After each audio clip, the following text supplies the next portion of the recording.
Nice to be back again. Hi, Big Amish. How are you? Hello, Wendy. Hello, everyone. I'm great. How about you? Very good. Well, Thank you we for wanted having to. me.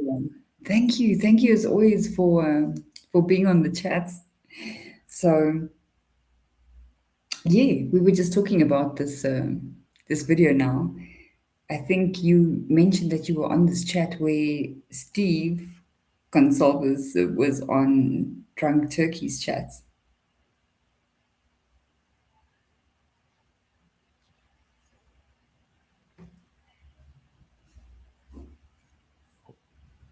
Did I lose you?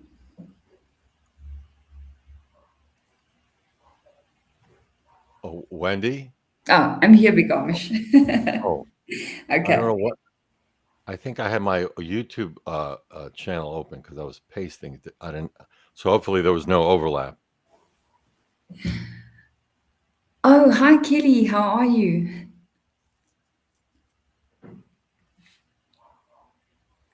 Right. Wait, So, Big let me Amish, let's just get Big Amish's microphone right. I don't know if he's got YouTube open. I'm not sure. I just closed it, so we should Okay. be fine. Do you hear me now? I can hear you perfectly well. Okay. Okay. Sorry about that. No problem. I had the Yeah. YouTube open. You're right. I wanted to go over this yesterday, but you said you were in this chat. So this chat is we'll play a bit of it now. This was Steve Gonsalves. Please tell me somebody's going to tell me that I said the name wrong. So sorry. So let's just say Steve. And yeah, he's everywhere. He is absolutely everywhere. Yes, he is. No doubt about it. Yeah. And And I was in the chat. I also saw Christy was on Dr. Phil. No, okay, that I didn't know. That's wow. It doesn't stop. Yep. So I'm not going to put anybody through the torture of watching them on Dr. Phil's show because, yeah, I kind of like Dr. Phil in a way, but I don't think he's too clued up about this case. Uh, Yeah. yes, he was. So Kelly says, evil and drunk. He was plastered. Okay, you guys see now. So, Begamish, you were in the chat a little bit with Drunk Turkey. Yeah, I was just searching and I saw a lot. I go, this is a live interview with a podcast. I've never been on a Drunk Turkey before. And so in the chat, I said, I'm new here. And Mhm. lo and behold, Jeff H reaches out and says, hey, Big Amish. Jeff H is a moderator, I guess, in the show. I didn't know that, but and he welcomed me. And I said, good to see you, Jeff, knowing my position.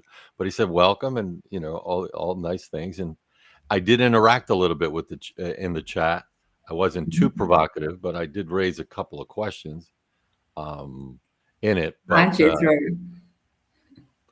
But oh, hey, Jethro, yes.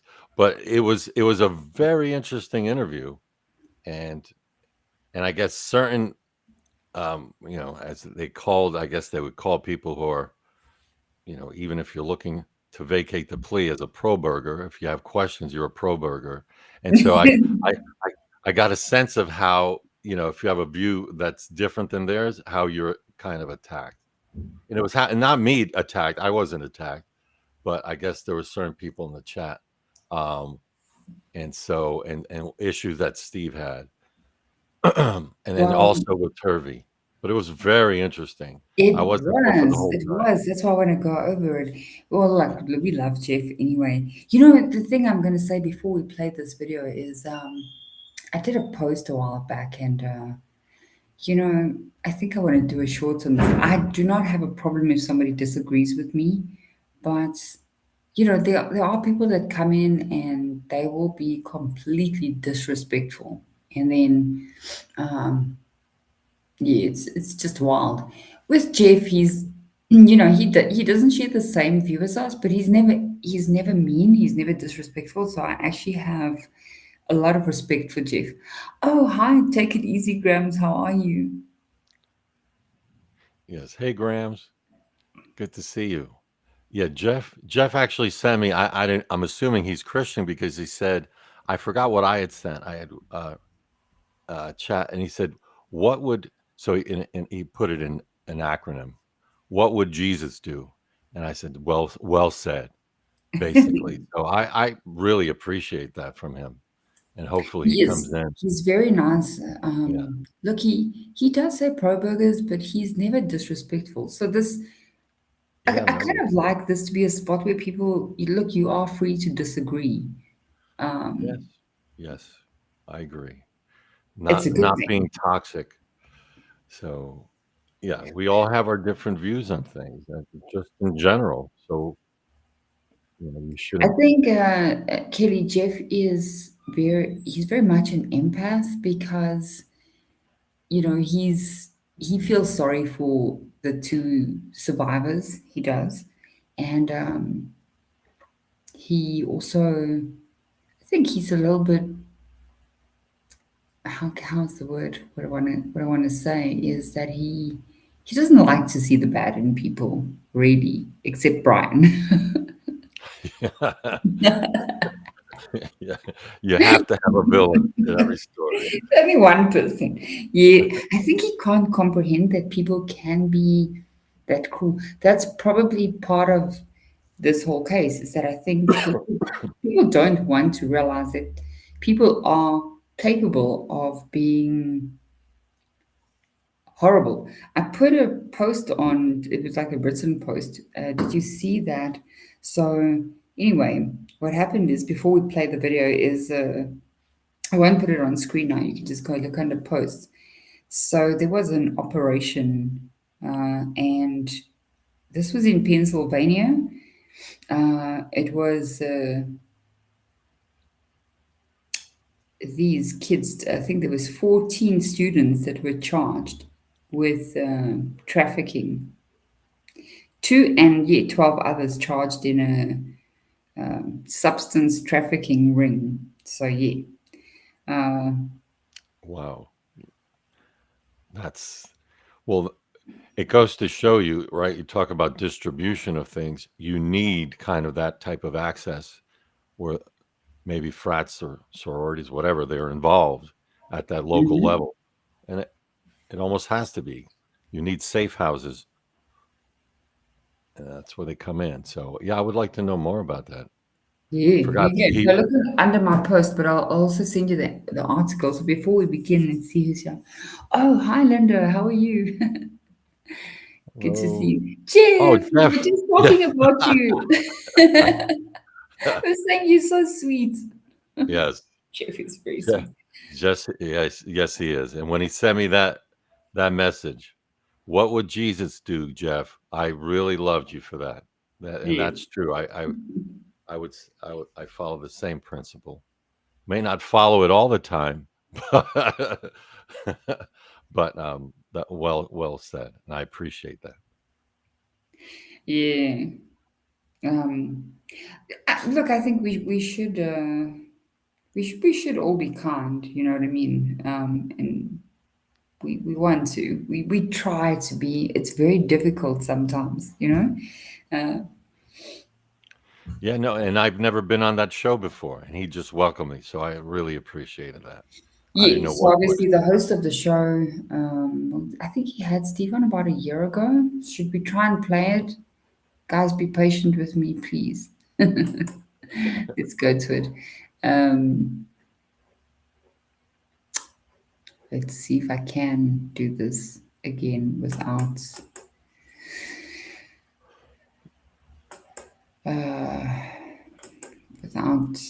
making trouble. Okay, so let's look at that. I think I got it. Okay. Give me a sec. Restream is so different from.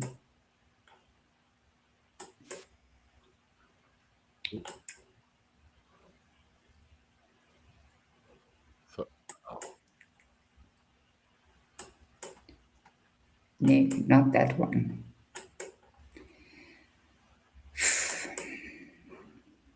Yeah, it's just a little different. Still figuring it out. Restream, yeah, technology there. Okay, I think I got it. Just a little different. Okay, tell me if you guys can. I want to just hide their chats as well a little bit and then get a bit bigger. Um, all right, let's see if we can see it there. No, Jeff, for sure. I won't. I won't block anybody. All right, can you guys see? All right, I think let's play and see.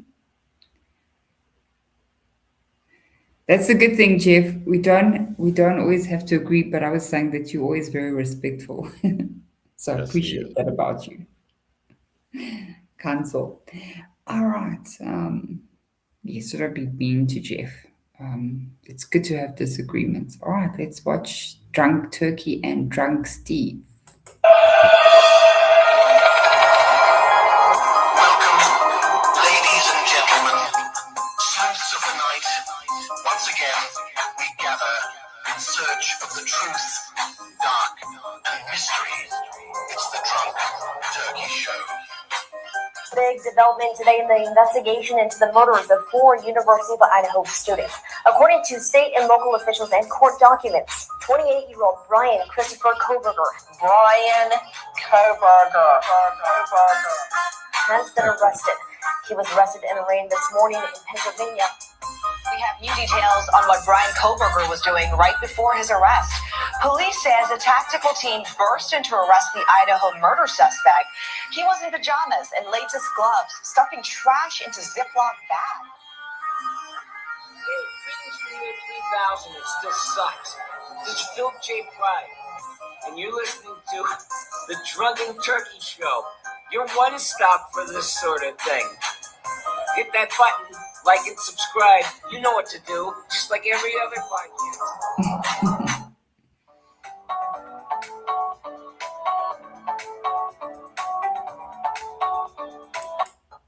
You guys know what to do, just like every other podcast. What is up, everybody? Welcome back to the Drunk Turkey Show. I'm Daniel, and today we have an excellent show for you guys. We have a special guest who will be joining us here in a moment. We're going to be talking about the Bryan Kohberger case and the newest stuff that's kind of come out, him wanting to change his plea, etc., and so much more. So please hit the like button, hit the subscribe button, ring that notification. Ooh, what did I do? Sorry.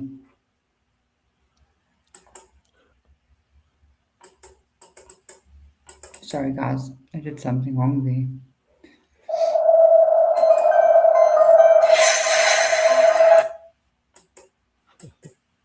Bluebird. He looks like Tim Pool and marinated lunch meat. Very. He does look like Tim. Oh my God. I can just figure this out without messing up. It'd be good. Good day for me. All right, let's try this again. Sorry. I had too many windows open there. Okay. I think it's that one.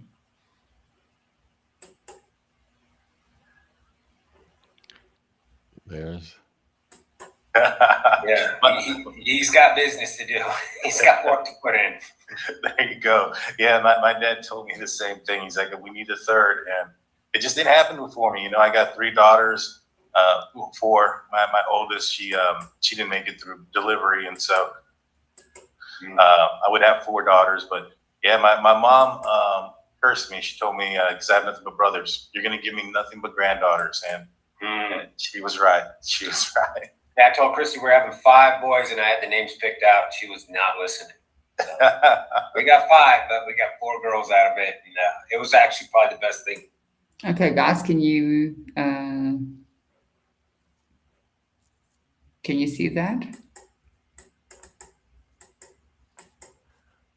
I could. Hopefully, Okay. everyone else can. All right, no, that's fine. I just want to make sure that I'm showing the screen. Anyway, I don't know if I'm doing something wrong. I just want to check something here.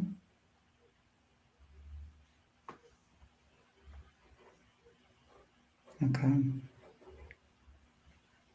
Just open it in a different window. Sorry, guys, I'm still learning this whole stream. Restream is terrible. All right. For me, I would have been a savage and probably would have been like arrested or something, gotten in a lot of trouble with 4 boys. It would have been bad. The house would have been unruly. There you go. It was good to have girls. Yeah, no, yeah, they're amazing. They're amazing. Yeah. And so, kind of transitioning. I know this is a not an easy subject, but Bryan Kohberger, he's wanting to change his plea. One, were you guys even notified about that, or did you find out kind of with the rest of us? And 2, what are your feelings about him wanting to change his plea? We got some half-handed BS story. I've since learned from some authors out there that the other family members had heard on Monday. On Friday, we heard we were discussing how we could safely get to the courtroom and make sure that we weren't going to be, because we'd already had our car vandalized. We had these Kohbergers that threw a bunch of food on our car, some really disgusting stuff. So that was kind of a contention, like how do we make sure that we're safe? I didn't want to have to like knock somebody's head off just so I could get to a courtroom. And so they were going to have police there and all that stuff. And then at the very end of that, they said, and what would you guys think about a plea? And they just kind of slid it in like that. And we had just a light conversation. And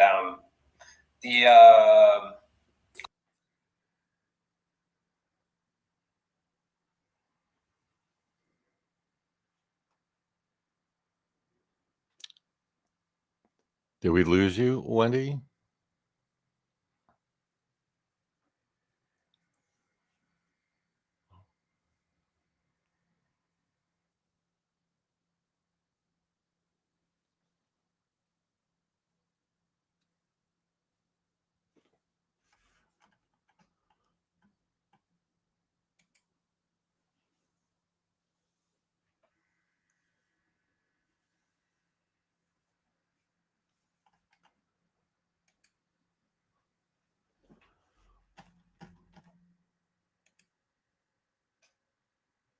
Okay, Wendy, you back? Does that happen?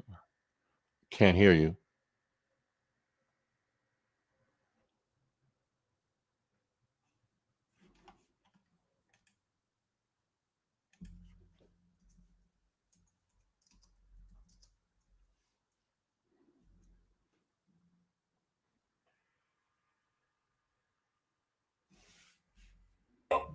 and now he's calling them witnesses. Sorry, Okay, guys. How ridiculous that is, and I don't how know what I did embarrassing here. Idaho must be. And the so-called leaders of our courtroom should have. All right, hold on a sec. I just want to see if I did something wrong here. All right, then we put him. Let's just share again. Sorry, I don't know. For some reason, it stopped sharing the screen. Did you guys see that?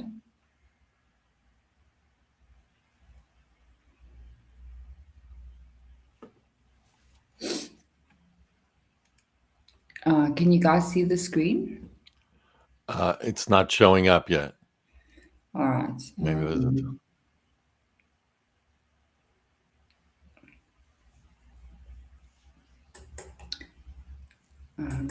Let's try a different way of doing it. Sorry about that.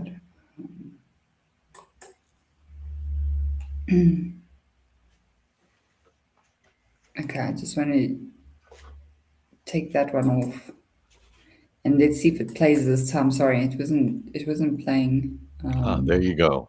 It's Can on. you see it now? Okay. Yes. Got that. Might be feeling a little stupid right now because they played into this, master degree criminology's back book. They played into it, and there was families that were saying, "Hey, you need to be careful with this guy. He's not your average criminal. This guy has probably dedicated a portion of his whole life for this moment in time right now, and we're just unfortunately we're unfortunately part of his master plan of destruction. Now, he probably obviously didn't want to get caught, but he also had plans when he did get caught. He probably knew eventually somebody's going to catch you, because we've seen some things that he's done that he learned back in college. He's doing the same behaviors that somebody else he's following, BTK. He's doing some of the exact same behaviors that that man did when he was caught. So that tells me he's had this in works for a long time. And we already know that he's wrote papers, and they talk about some of the things that he did in real life, like opening the door and not reopening the door. Don't ever close the door. And he was trying to pretend like it's from the perspective of. Do you guys see who commented there? Daniel, thank you for giving the G's a safe space to do an interview. That's weird. Well, yeah, she might want to have access to him too. No, I'm saying this is truth and transparency. Thank you for giving the G's. You know, to come up, yeah, keep rocking. Okay. See at the bottom there? Yeah, I see it. Yeah, I see it now. Okay. Huh. And she's covering the Idaho 4Ks. Yeah. Yeah. No, would she want? I mean, she would love to probably have Steve G on her show, but he wouldn't. That's so strange. Just thought I'd bring that up. It's gonna get good, guys, though. Of a police officer not trying to contaminate a crime scene, but you can flip that on its head and also put yourself in his position. How do I go in there as the murderer and not leave any evidence behind? Yeah, no, I could, based on the information that was coming out and the evidence and hearing some things, it sounded very much like they were prepared for a person that was very prepared, or at least they were they knew that the person that committed this crime was very prepared for it, and had gone through extreme lengths to prepare for committing the crime. And has it changed? I know the plea happened. Do you guys still like? How can I put this? I know that there's a plea deal change. He's wanting to withdraw it.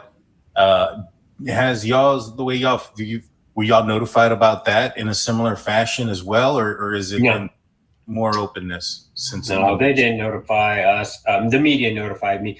I've got a pretty decent relationship with. If you can help my family, then I will work with you, and I will be respectful. I'll do an interview. I'll do anything I can to stay informed. And that means I have to do an interview with somebody at any particular time. I'll do that to keep these lines of communication open. So I heard pretty early, and I was able to let some of the other family know. But this individual that notified me also told some of the other families. So I think we all were pretty much aware. But again, that was way after his own family had already heard about it as well. That's wild. That's wild. It's more like they're pandering or towards him and his family than the victims, and I find that to be insane. You know, not saying that it will, but if it does come down to a situation where he does go to trial again, do you know, is it going to be Bill Thompson again? Did he retire? Do you know any of those things? Thompson was reelected in 24. He tried to retire beforehand. I personally believe he knew that Ashley wasn't ready for a case like this, so he stayed around one more term. I think it might be a 6-year term. I don't know for sure, but I know he's not going to this is his last term, is at least what he said in the past. If something's changed between now and then, I doubt it, because the man is 73, 74 years old. He's into music. He deserves a retirement. He should go and do that. So I don't think he would be a part of it. I don't think so. Gotcha. And if it were to change, how would that make you feel? Are you embracing change? Would you prefer it to be different? Well, I was afraid that we would be dealing with this a year from now or 2 years. I told the courtroom and anyone that was willing to listen, don't make the families have to defend this case for the rest of our lives. You guys have one moment in time, you know, sit down with this guy, get some concessions. Unlike Turvey, who thinks you can force somebody to allocute, you can't in Idaho. It's ridiculous that he doesn't even know Idaho state law.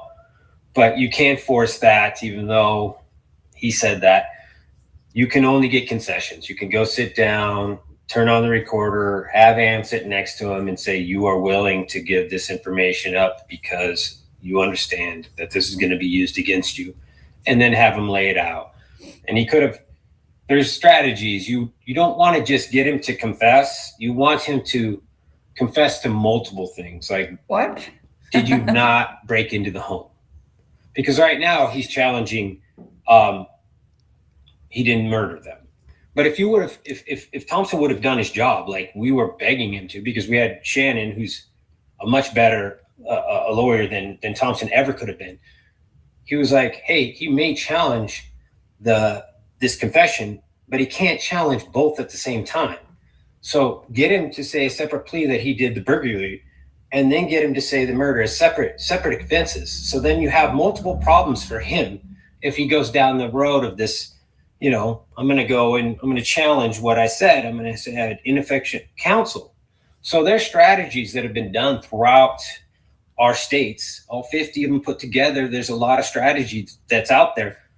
And I just felt like we had some people who just were rushing, try to get it through the door. They hated the media. They hated the attention. And this is why we are right now. This is why we're facing this. It's super unfair. We shouldn't be doing this, but I'm not scared of it at all. I know we will kill this man. He will be dead. And I will laugh in the Kohberger's face when he gets a retrial and we kill this man, because they see the digital forensics that I've seen, and they map him and they identify that he's in the car and there's no doubt about it. And it hits this house and goes right past this camera. You heard what he said there? Did he say he's going to laugh in the Kohberger's face? Yes. I just want to hear that. Yes, he said that. Yes. And yeah. Sorry, you just tell me if you want me to stop, guys. Yeah, that was awful what he said, and that he wants to kill him, basically. Very sad. This is hard. We were. Sorry about the screen. I don't know why it's doing that. Begging him to, because we had Shannon, who's a much better a lawyer than Thompson ever could have been. He was like, hey, he may challenge this confession, but he can't challenge both at the same time. So get him to say a separate plea that he did the burglary, and then get him to say the murder as separate offenses. So then you have multiple problems for him if he goes down the road of this. I'm going to go and I'm going to challenge what I said. I'm going to say I had ineffective counsel. So there's strategies that have been done throughout our states, all 50 of them put together. There's a lot of strategy that's out there. And I just felt like we had some people who just were rushing, try to get it through the door. They hated the media. They hated the attention. And this is why we are right now. This is why we're facing this. It's super unfair. We shouldn't be doing this, but I'm not scared of it at all. I know we will kill this man. He will be dead. And I will laugh in the Kohberger's face when he gets a retrial and we kill this man. We kill this man. Yes, what a mobster. And you would think, I'm just saying, if you go through it, and yes, you want justice for your daughter, and he could believe BK's the one. But he also had concerns that there were other perpetrators early on in the case, right? So why all of a sudden now he's fixated on BK? And why not leave the possibility that, maybe he wasn't as involved, maybe he was involved, but you would want to know the truth before you unalive somebody. So if Jeff is around, that's a good question, Jeff. What would Jesus do Yeah, with a yes, statement where, like that? And yeah, this is why we ask questions, because normal people don't go around saying, "Oh, we'll laugh in their face." yeah. That's taunting, and that's not Christian like at all. But maybe he believes in the Old Testament, an eye for an eye, but he's closing his eyes to getting all the truth before you do the ultimate sacrifice, and that's unaliving somebody. So, and Yeah. state sponsored anyway. So I Wow. don't know. He You're going to unless he's see, he tells a lot of things. He tells on himself in this interview. yeah, maybe he's part of the death squad rifle team. We don't know about it. Yeah, that's how he knows everything. Wow. Oh, because they see the digital forensics that I've seen, and they map him and they identify that he's in the car and there's no doubt about it, and it hits this house and goes right past this camera, and this phone's on and he's doing turn by turn directions. I know how toast this guy is. So I would love for these guys to get what they think they want and then just live with their decisions. We used Sentinel One before, and the issue was not having, a livestock and somebody 24. Well, it's one of the things that I've said a lot about this, about Bryan Kohberger's defense team. It just seemed like everything that he's asked for hasn't really worked out in his favor. Whether that was changing of the judge, locations, waiving the speedy trial, all those things. I think that it would have worked much better in his benefit had he gone to trial in Moscow much quicker. But everything that he has asked for has worked out negatively for him, and I think this one would as well. I for one am as also not afraid that if he were to get a new trial, I think it would result, in him getting the death penalty. I doubt it's going to get there. Any concerns on your part that it Being actually honest, just a question. might go? yeah. Doesn't the new prosecutor get to say on whether he puts the death penalty on the table or not? Yeah, because it starts from ground zero again. Mm-hmm. So the charges, and they have to go through that whole process and still challenge. And so the defense would have to challenge the methodology of the death penalty. You could do that initially just in a due process. Doesn't meet due process having the firing squad first. And I don't know what changes have occurred regarding the pharmaceutical companies that would provide the lethal injections and the like. But yes, to answer your question, yes, it's up to the prosecutors to initiate charges and include a capital punishment aspect of it. Yeah, I just was wondering about that. Yeah, but I think they have a big problem because how do you proceed with a new case?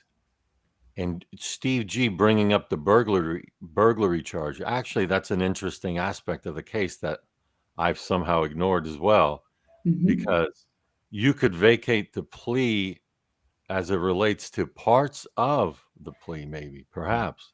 So maybe the death penalty, the unalivings could be vacated and leave the burglary.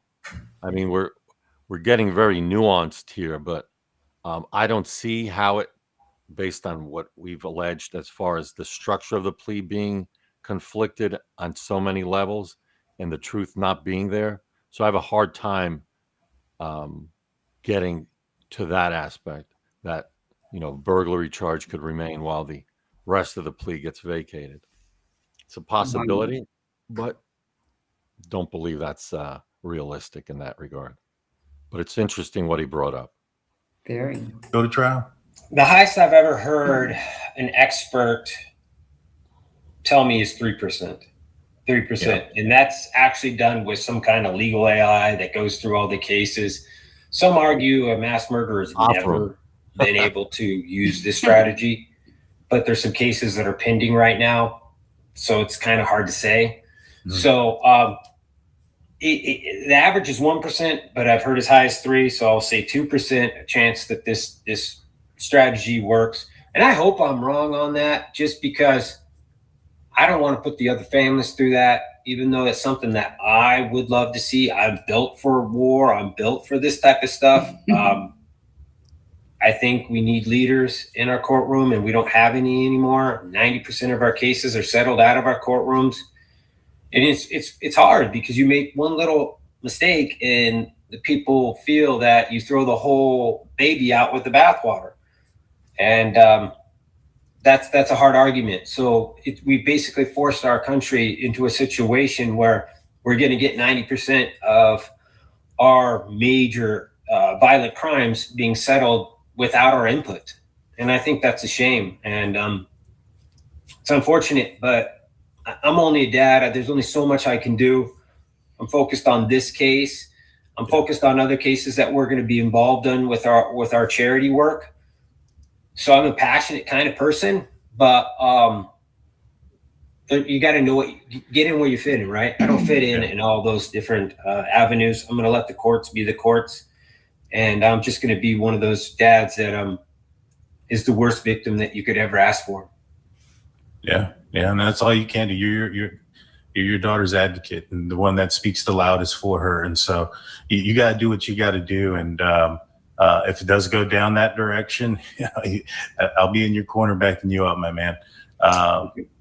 And so with what Bryan Kohberger is saying, I think he's kind of bringing in what was his name, Brent Turvey, I think is the defense expert. He's using a lot of what he has. He's built for war. I think he's built for a bar.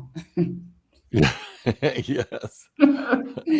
Sorry, guys. Don't let this chat get out of hand like last time, but we don't mind.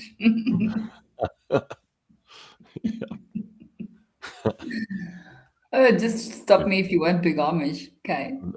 Yeah, no worries. Well, he's going to get into he's going to get into Turvey. So this is good. Yeah. Has put out there in his book called A Broken Plea as part of the evidence that he's trying to utilize to get a new trial. I've read some of it. Some of it had something to do with hair and Ethan's hand. When I went through the documents, it said it was his own hair. So I'm not seeing anything there that there's a leg to stand on. But from what I understand, Turvey's also kind of maybe taking some shots at you guys. How do you feel about him? And anything you want to say? When you say Turvey, I think the forensic gigolo. That's what I think.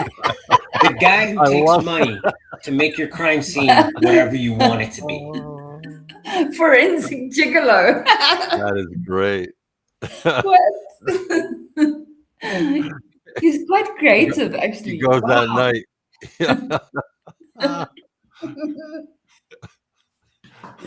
Okay. He's quite funny. I underestimate his sense of humor.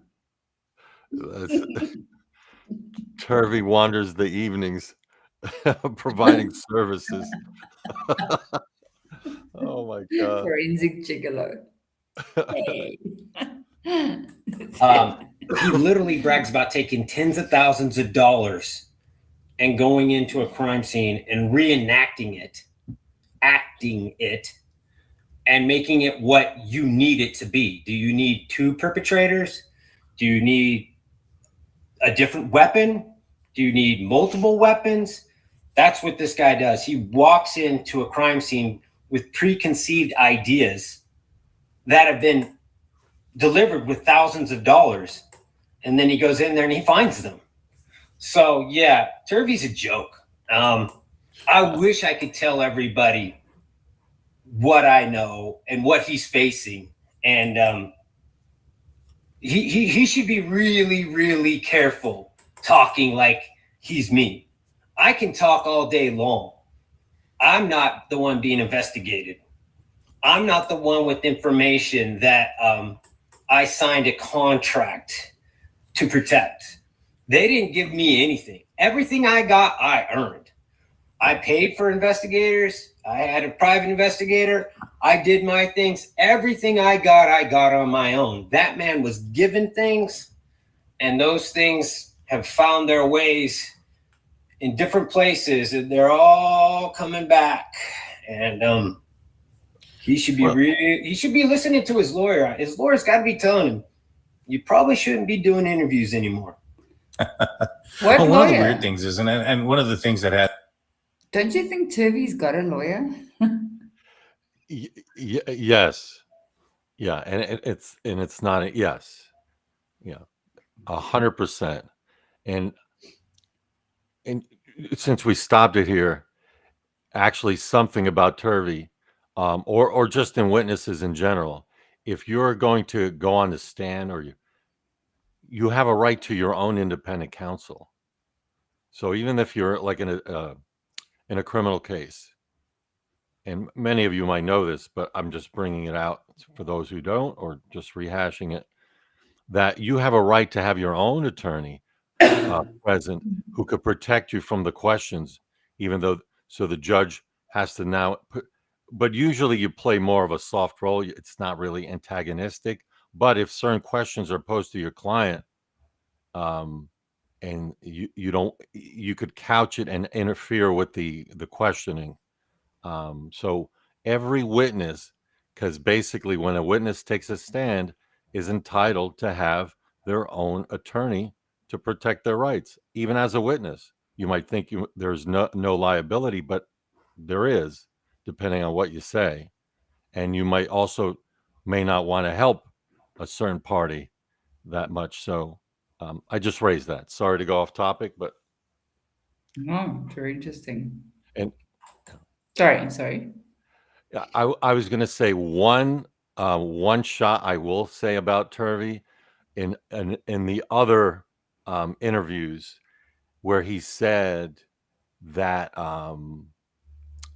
when he was raising an issue of the leaks investigation, and he was blaming defense, and maybe he was blaming Cy Ray, but once in a criminal investigation, now keep in mind, Turvey's retainer is now over because the plea's already taken, right? And so the leaks investigation, at least the criminal one, is continuing. I'm assuming it happened at that point.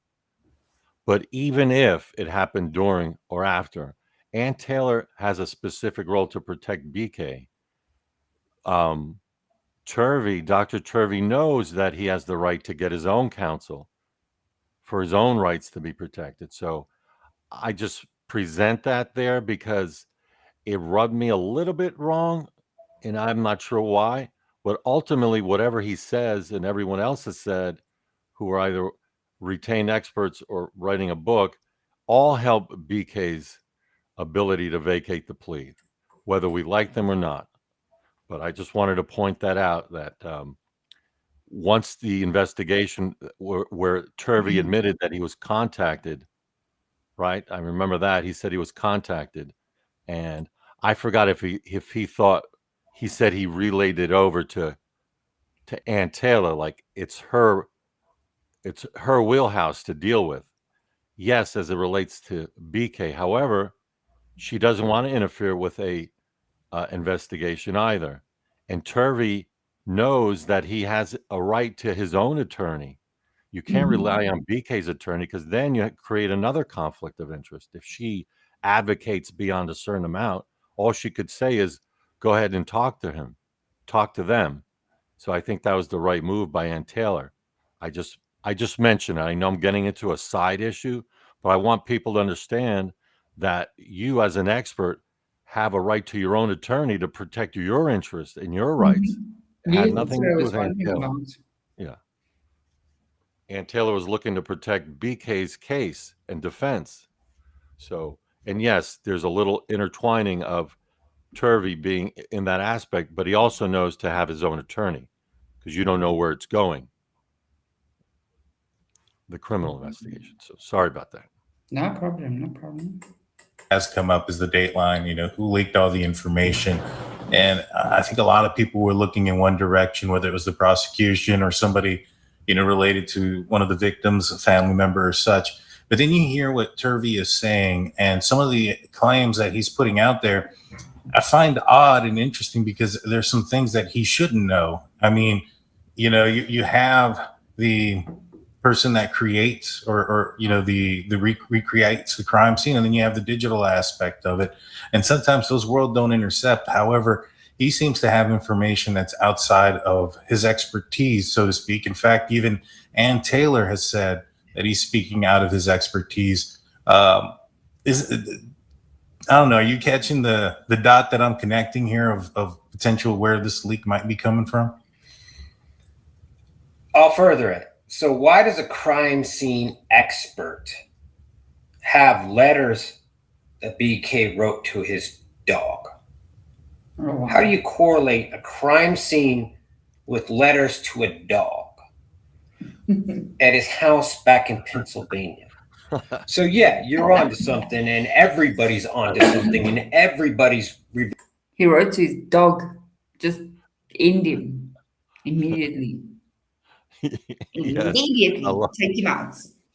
Take on the dog. He's just giving great adjectives to describe. I mean, amazing. What's his dog? He's feeling good.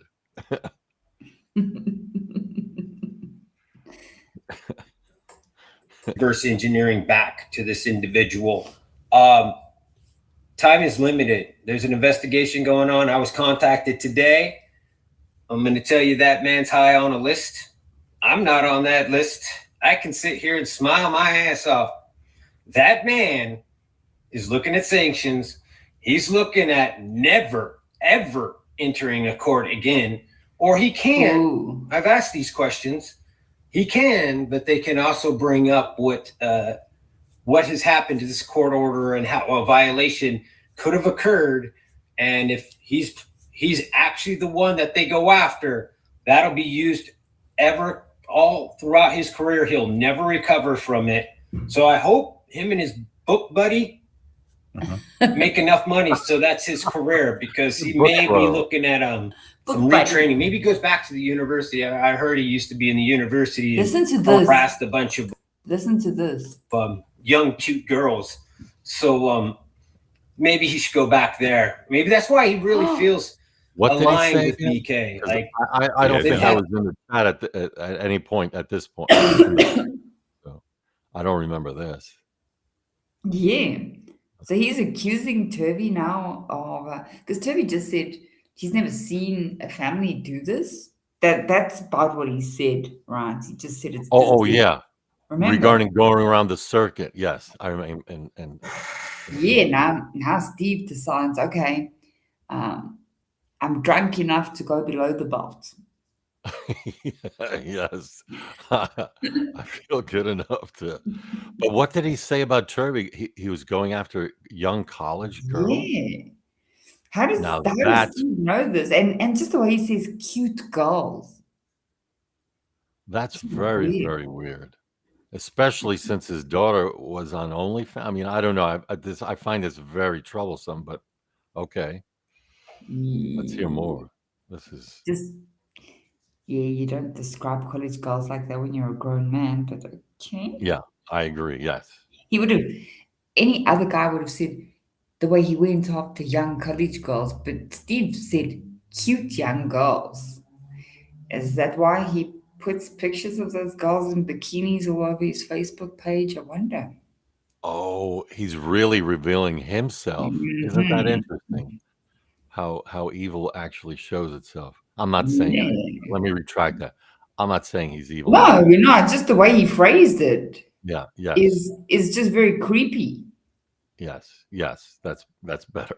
Much better said than. No, that's what I think that's where we're going with this. It's just the way he phrases it. It's weird. Yes. Okay, let's see what he says. This little button will drive me nuts. It must a similar button on the sheath. Yeah, this button doesn't. You got your DNA on it now. this thing where girls complained about him back when he was in the university kind of drove him out of there and got him into the courtroom. He might feel very similar to what BK went through. Yeah. Another person that identifies with him. It's insane. But I think it's also a money ploy for him, and that's my opinion. He putting out the book, etc., and him going after yourself and your family. I think he's pandering towards a certain group of individuals that feel a certain way about Bryan Kohberger. In fact, I saw some weird, articles about these love-struck women and men sending him videos and pictures of themselves and things of that nature. It's insane what is going on out there. It's absolutely sick. And so another defense expert that you have spoken to recently, Cy Ray, he's brought up a couple of interesting things, including one thing that Bryan Kohberger may have been, in fact, in the house a week, before the murders had occurred. In talking with him, how much have you learned from Cy Ray? Me and Cy Ray have a lot of shared background. So we've talked a little bit, but I don't want to talk on his behalf because it's just not fair, especially when you talk about digital and forensic. It's even when I'm sitting next to a coworker that I absolutely love. I mean, my coworkers I love to death, but they'll be like, Steve's got his own language. Marcus has got his own language. Corey, we all speak. We understand our nuances, but that to ask a stranger to speak for you. But what I'm trying to say here is how I understand some of the things that he's diagnosed is there's 2 other phones in that house that have the exact same AT&T foot. Before we get into this, I just want to I just want to clarify something. I just had a check here quickly. There are no public reports or allegations indicating that Dr. Brent Turvey engaged in any kind of inappropriate or creepy behavior with women or students during his college days or professional career. No. So, just want to clarify. I did a quick search on that. Yeah, no, that's important because is he defaming him? Yep. Putting him in so he's opening up a door to a civil suit. It's very interesting that he's attacking. It's like he's calling him out. Is it something that he wants to actually get into? And is Turvey willing to bite on this? Because that's a very serious allegation if it's not true. there might be something else that Turvey's involved in that might be affecting. Well, don't forget, he's a spokesman for Othram now, right? Turvey has issues, I believe, with Othram. That also could be one of the reasons why he's doing this. Because if Othram's ability to standardize their Frankenstein DNA algorithms, AI algorithms, which are now used, right, for investigative purposes, but if you expand and that's standardized across the country, not only does that become $1 billion industry, but before it gets there, there's going to be congressional hearings. Turvey might be one of the antagonists of Othram. So he's looking at trying to demonize him and show that he has warts on himself as well. I'm just speculating, but I'm assuming this issue is going to come up in Congress regarding Othram's AI algorithms and the use of Othram labs in federal investigations and state investigations. So that's all. Footprint. So when it beacons, when it echoes out, there's 2 phones in there that look exactly like BK's. So when he sees his phone connect with the house, he's already seen that same signal, that same phone, that same program in the house moving around. So you're looking at 6 months of data. You see these houses, and then all of a sudden, this thing's over here and here and here and here, and then all of a sudden, it matches up with these other phones, and it's in the same beeping that if you visually looked at it in a map, it's at the same pinpoints as the ones that are inside the house. So that's how I would interpret him saying that on certain times it could have been in that house. Now, you're not going to get the certainty of factual 100%. So, because somebody could sit and press up against the wall of the house and say, oh, I tricked you. I totally tricked you. Or I got up on the roof. I tricked you. I was never in the house. So you can't say with certainty. And I think that's You got up on the roof to affect the signal. You must have been naked running around. Can't. I mean, where is this going? He's off the rails. I mean, at the very least, he's saying it's unreliable. So how could it be like touching the roof or whatever he's talking about? It's creating an issue of unreliability. So how the hell can you trust it? He's saying it Man, himself. it's just weird that he would say Have that. another drink. Thompson was trying to do as Santa Claus, the clueless boomer who has no place talking about technology. I think Oh my God. he was trying to say, I can't put him in the house, but he could have said it in a different way, in a different fashion. I mean, he went out of his way to say some things that are just flat out wrong, but I want to give him the benefit of the doubt on certain things. Like the sexual motivation, people who looked at his phone 100% believe he was sexually motivated. Any of you pro-burgers that think, this is what I got to respect. Here comes a good part still, guys. You gotta listen. I don't know if you heard this, Big Amish. Nope, not this part. Not yet. Okay, I'll try when I it's can. gonna get good here. About Ann.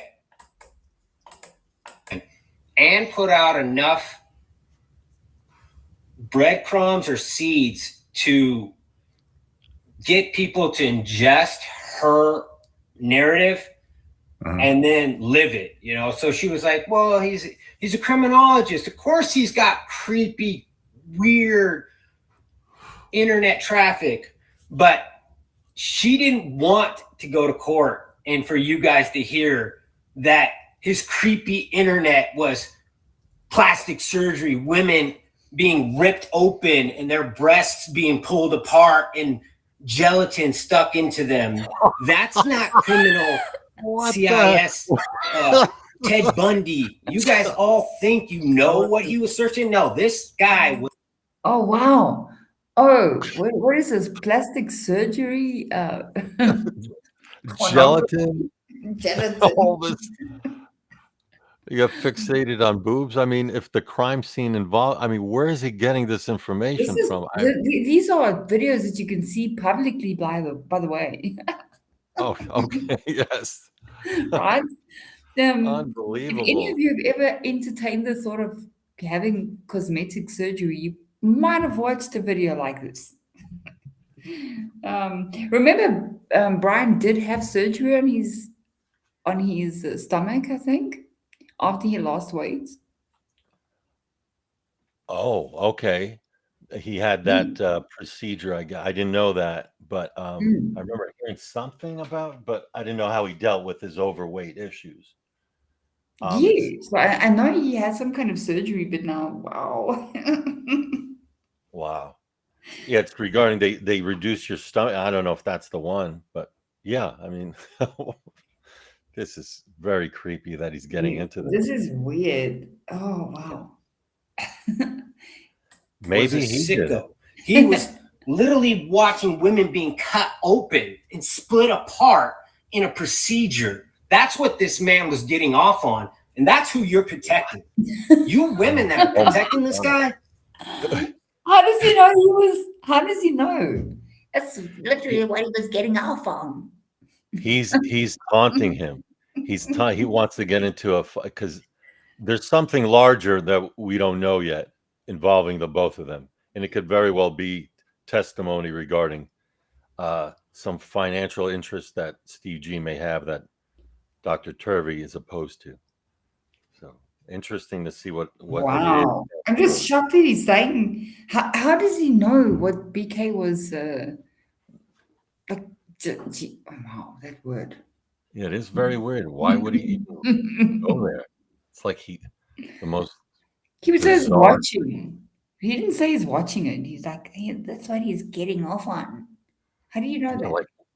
Yeah, he's part of getting illegal information, or at least presenting it that way. Have you guys ever watched those cosmetic surgery videos? Some of them have got like 400, 500, 600,000 viewers. Okay. And so yeah, they must all be. I didn't know there was a fetish like this. apparently there is. Yes, and Steve G has it too. If he's Yeah. looking in, oh my God, Oh wow. hear it all. Oh wow. This is terrible. Good luck, because you're gonna date one. You're gonna date one of these guys because you can't wake up. I can't disagree with you there. There's the stuff that was on his phone, that what I've heard, and that one's news to me. I wasn't aware that there was that in there, but that is insane. Even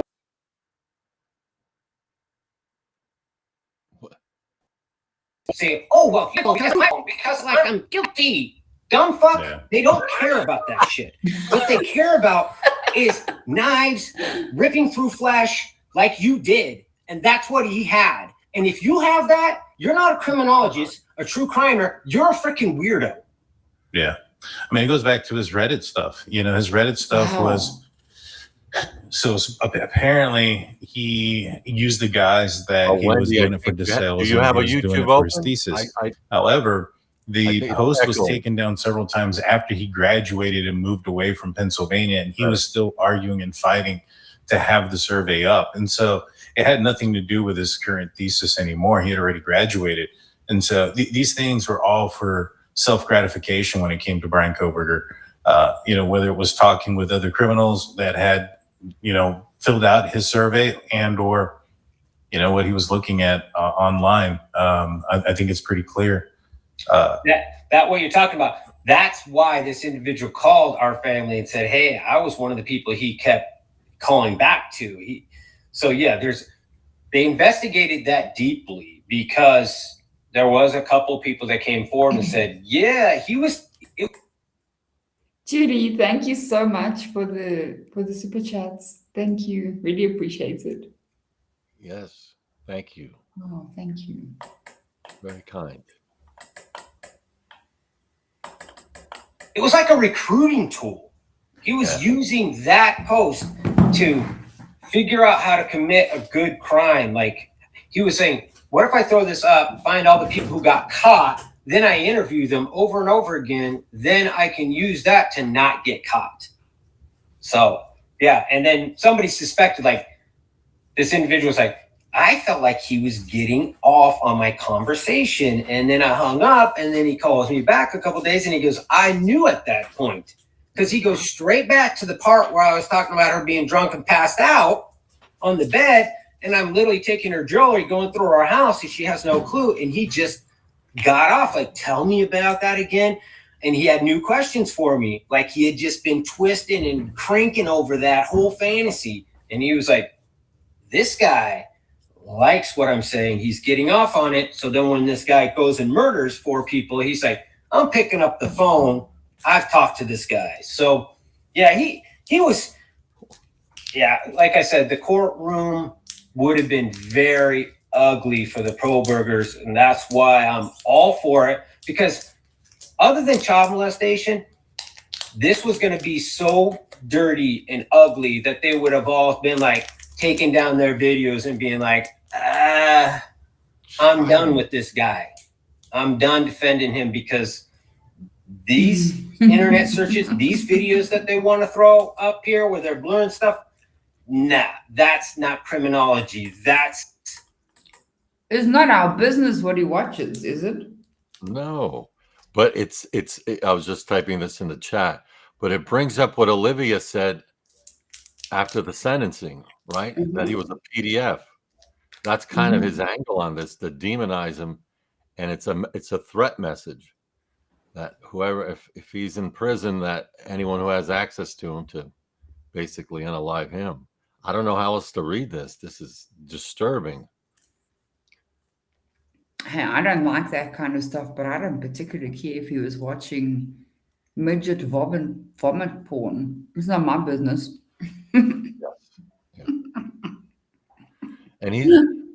And I mean, between Turvey and, I mean, he was discussing BK at this point, right? But he also kind of tosses Turvey into the same type of pool. This guy's got So problems. Short man syndrome.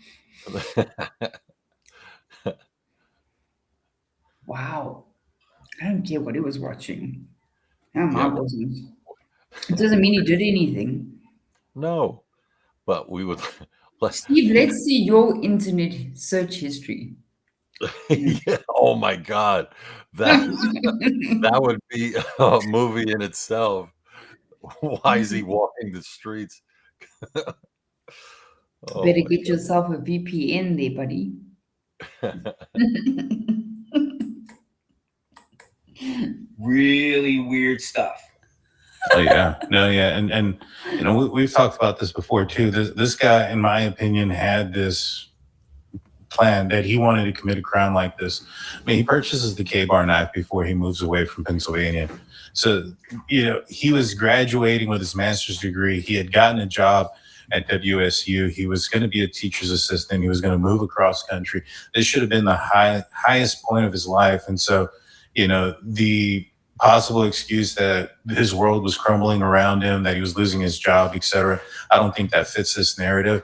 He was also trying to get with the whole Reddit stuff even after his thesis. So to me, this guy wanted to commit this crime, and maybe perhaps he attempted to commit this crime in Pennsylvania before he went across country and just wasn't able to do so. But isn't it true that you believe that he had other victims in mind, per se? You know, he had pictures of other students, and No, he maybe perhaps his didn't. route also coincided with where they resided. Yeah, when I had a private investigator, we contacted one of the universities. Before he talks about his private investigator, so Yeah. we did a search on that and there were no pictures. Even the prosecution said he did not have pictures of any of the victims or their friends. Don't you think if they had that, they would have publicized it by now? Somebody would Oh. have leaked it out. On one hand, yes, but let me just give a caveat, and this is where parallel proceedings come in. Mhm. Don't forget who is really in control of all the evidence is the FBI and the feds, the federal agencies. So they do not have a duty to share all the information. They can withhold specific evidence to substantiate or assist in their investigation. Don't forget, we know there were federal grand jury subpoenas issued in this case, and it's likely that there were federal grand jury indictments. So Okay. there could be, and we know that even from Steve G saying, well, the feds are going to go after him. So we know the feds have that ability and likely are already sitting and have been sitting, waiting to see what happens at the state court level. So what Drunk Turkey also is saying, bringing up Pennsylvania, for example. So you're crossing interstate lines using phones or whatever, the internet. All that is federal jurisdiction. So, yes, on one hand, if you think of it locally, Yeah. you're Okay. correct. However, if You there think so, yeah. is federal indictments that are sealed, because we don't know, we won't, because they are sealed, it makes perfect sense what they're saying then, because the feds will wait and then use that information, their evidence, after a plea's vacated at the state level or he walks. Then they could charge him on these other federal charges. Well, I mean, if they do, and he does have that, then yeah, well, then we would openly say, "Well, sorry, okay, we didn't know about these images. We didn't know anything." I'm just talking about, like you said, locally. Yeah. Um, Yes. But you see how it entangles the federal government, because they're raising this. I'm raising it because Ann Taylor had raised it. And Judge Hippler shut the door, saying the FBI was just in a support role as an analyst, gave a tip. But Yeah. meanwhile, they could have access. There is a ton of information that the feds have that the state, Bill Thompson, cannot compel. So if they can't compel it, it shows that the feds actually had their fingerprint on BK long before any probable cause determination by the state of Idaho. And that means that you have a Fifth Amendment violation and all this goes away because the feds cannot use the state as a proxy to do what they want. And that's why it's so critical that the state obtains probable cause independently. If they cannot do it independently, then the state court case has to go away. It's a violation of the Fifth Amendment. And the only sovereign is the federal sovereign that can initiate. And if that's the case, with all these tactics that have been employed, there's certainly violations all over the place. And it renders, I believe, any federal charge to be defective. That's why I believe there might be something at play that the prosecution and defense may be given a stipulation, an agreement in which the plea is vacated and the judge approves it, and then it falls in the hands of basically the feds. I don't believe the state of Idaho is going to start off a new case and spending all this money. And that's just my opinion. Could be wrong. And Okay, so, Chris asked you, how would Steve know of a federal indictment if it's sealed? well, he shouldn't know, but all along, and we've been watching this with Wendy, and seeing how he basically makes himself into law enforcement, that he has access to information, and it would be at the federal level. So, should he have it? No. Based on what we're seeing with him and his involvement with Othram at these levels, that suggests something is And something. and that foundation as well could I'm sorry, could yes, be. and the foundation. It's Yeah. all driven at a federal level and has federal contacts, basically, whether it's with cash, you name it, it's all over there. But Steve G, to me, has some access or is involved with the feds at some level. That's what I'm gathering. He could be he could be a confidential informant, a human source, used in different capacities. I don't know, but it's suggesting that, especially if he's giving that kind of information. It could be just it's strange. And also remember, because we're seeing them all over every single interview, even Dr. Phil, it feels to me like they're doing a lot of damage control. Because remember, if this does go to trial and they find Bryan Kohberger not guilty, let's say, then Yeah. what's going to happen to that foundation? Yeah, that's interesting, and what's going on. He'll pivot. That's all. He'll just pivot into something else.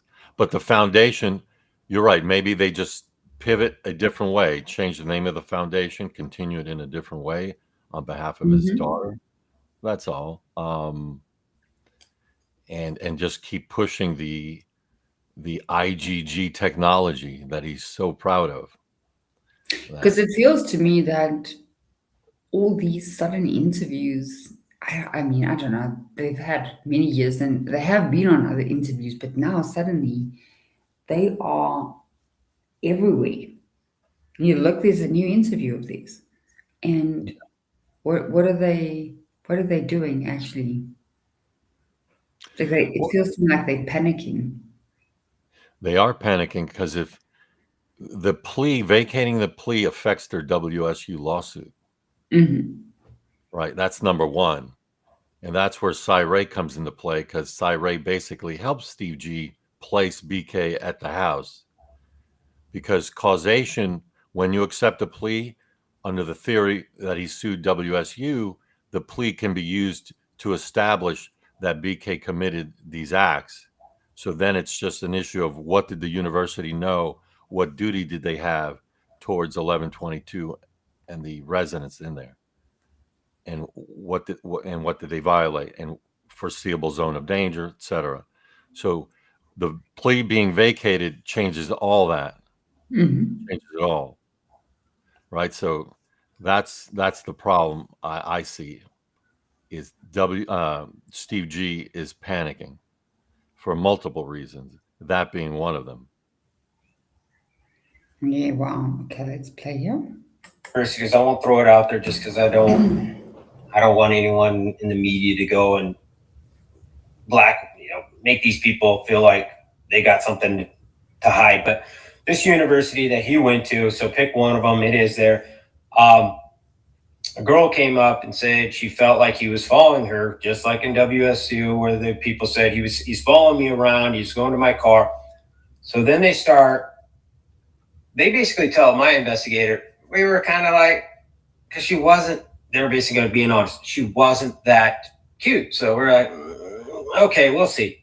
So then they start looking at it and they're like, he was following her. And they said, well, let's just follow him. Forget her. Let's just follow him. And then they start seeing he's following other girls and all this. They eventually follow him. He jumps up in this hillside, gets up in a tree, and is staring at some yoga class. And then they start looking at it, and he likes to follow patterns. And he was going at this certain time where he knew the class was, he knew the girls that were in there, and he was literally going up and I'm saying he went in the tree. It was kind of the way that the investigator described it to me, but he was in this hillside in the tree, staring into this window and watching these girls. So yeah, he's had everywhere this guy's gone, he's been fired for misbehaving around women. So sometimes you just got to call it what it is. I mean, he's into his 30s and he's still behaving this way. And it's just really sad that we don't listen to girls when I'll say ladies, when they say, hey, this guy's not normal. And then there's enough people, because anybody can have an awkward day that they're just half asleep and they say something makes somebody uncomfortable. But when it's repeated over and over and over, you get up to 13 times, it's beyond ridiculous. And it's just sad that we still live in a society that doesn't believe that these things are happening. And men need to just grab guys like BK and beat the hell out of them. You know, if I was in that criminology class, I would have dragged this guy out, or I would have caught him in the hallway, pressed him against the wall, put my arm up in his throat, and said, "You keep doing that in the classroom, and we're gonna handle you, bro." The guy, Nothing illegal there. His fingers are shaking. Yeah. Look at him. He's gone. Oh. Starting to have a bit of withdrawal symptoms there. Yeah. And when he gets, he's like a mean drunk. I'm against the wall. Oh God. You know those guys when they get drunk and they get like really brave. That's Steve, and his hands are itching. He wants to just, what do they call it in English? Yeah, he wants to go for them. Could you imagine Steve G as a professor? Oh my God. If he would, the photographs he has of his daughter and her friends would be nothing compared to what he would be doing, probably. I beat you up and his little hands are shaking.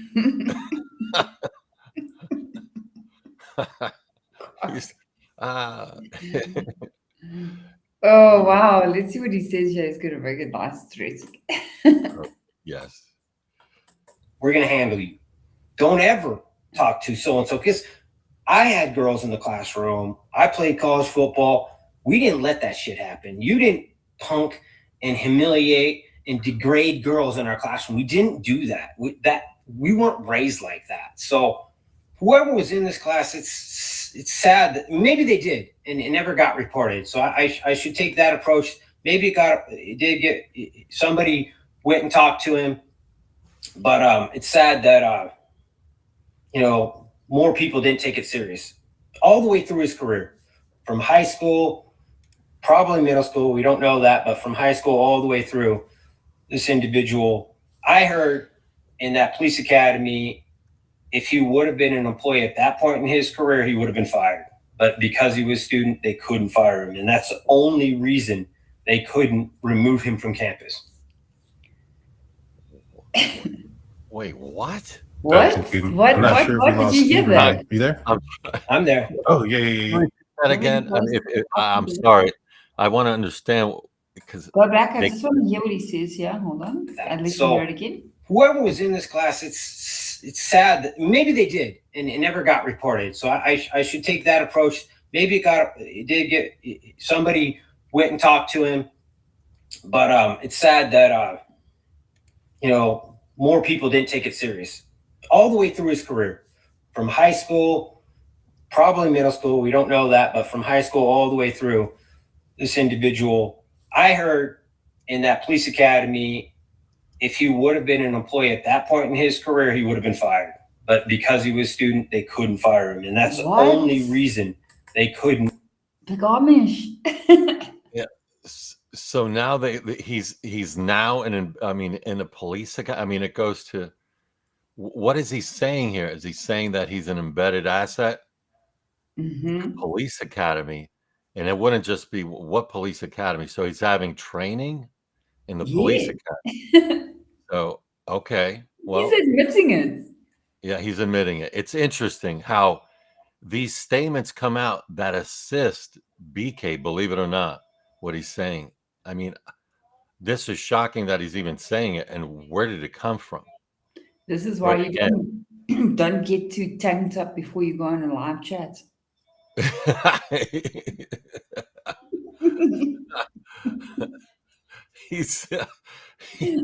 Wow. I mean, he's just letting things loose. And we have no way of verifying it, but it certainly raises questions. And for him to say that. Yeah, design rhythm is right. Why are they saying? Is he talking about the students at Washington State University? Yeah. Why? Yes. So Pullman PD. So he's saying he basically got the job through the federal funding. That's what he's saying. In my opinion, is anyone in the chat have any difference in understanding what he said? He also seems a little off, so we have to take it with a grain of salt. And is he creating a rabbit hole anyway? So I don't know the answer. I know what my opinion had been originally, that yes, he fulfills that role and had a top secret security clearance. That's been my position all along. So he's just adding fuel to that theory. It kind of points to it in the way he was conducting himself, because he wasn't there to make friends with them in any capacity, and I think they didn't like that. And he would have that information. Just understand, it's about the WSU lawsuit. For him to say it, it's two things. One is, okay, we're getting this information, and information that he might know that everyone else doesn't know. But they are in litigation against WSU. And the fact that he said that they wouldn't touch him because he was in the police academy shows why he sued WSU and Pullman PD and the entities, because he's raising the issue of liability. You didn't do anything because he was one of you, right? Police. So that's where he's going with this, in my opinion. So he's saying things that he wants to protect. And this is where Cy Ray comes in as well. Why he is so fond of Cy Ray. Because Cy Ray places BK in the house with what information he might have seen. And again, this is a civil lawsuit. I'm just analyzing it from a civil lawsuit aspect. So it does raise that question. He's trying to protect $100 million. And or more. I don't even know. So this is very interesting. That remove him from campus. I'm not sure if we lost Steve or me. You there? I'm there. Oh, yeah. Okay, so sorry about that. It paused for just a second.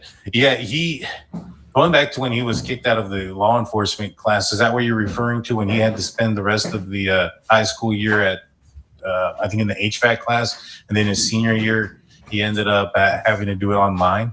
Is that? Yeah, and the sad part is what I found out was that kind of set up what happened to my family.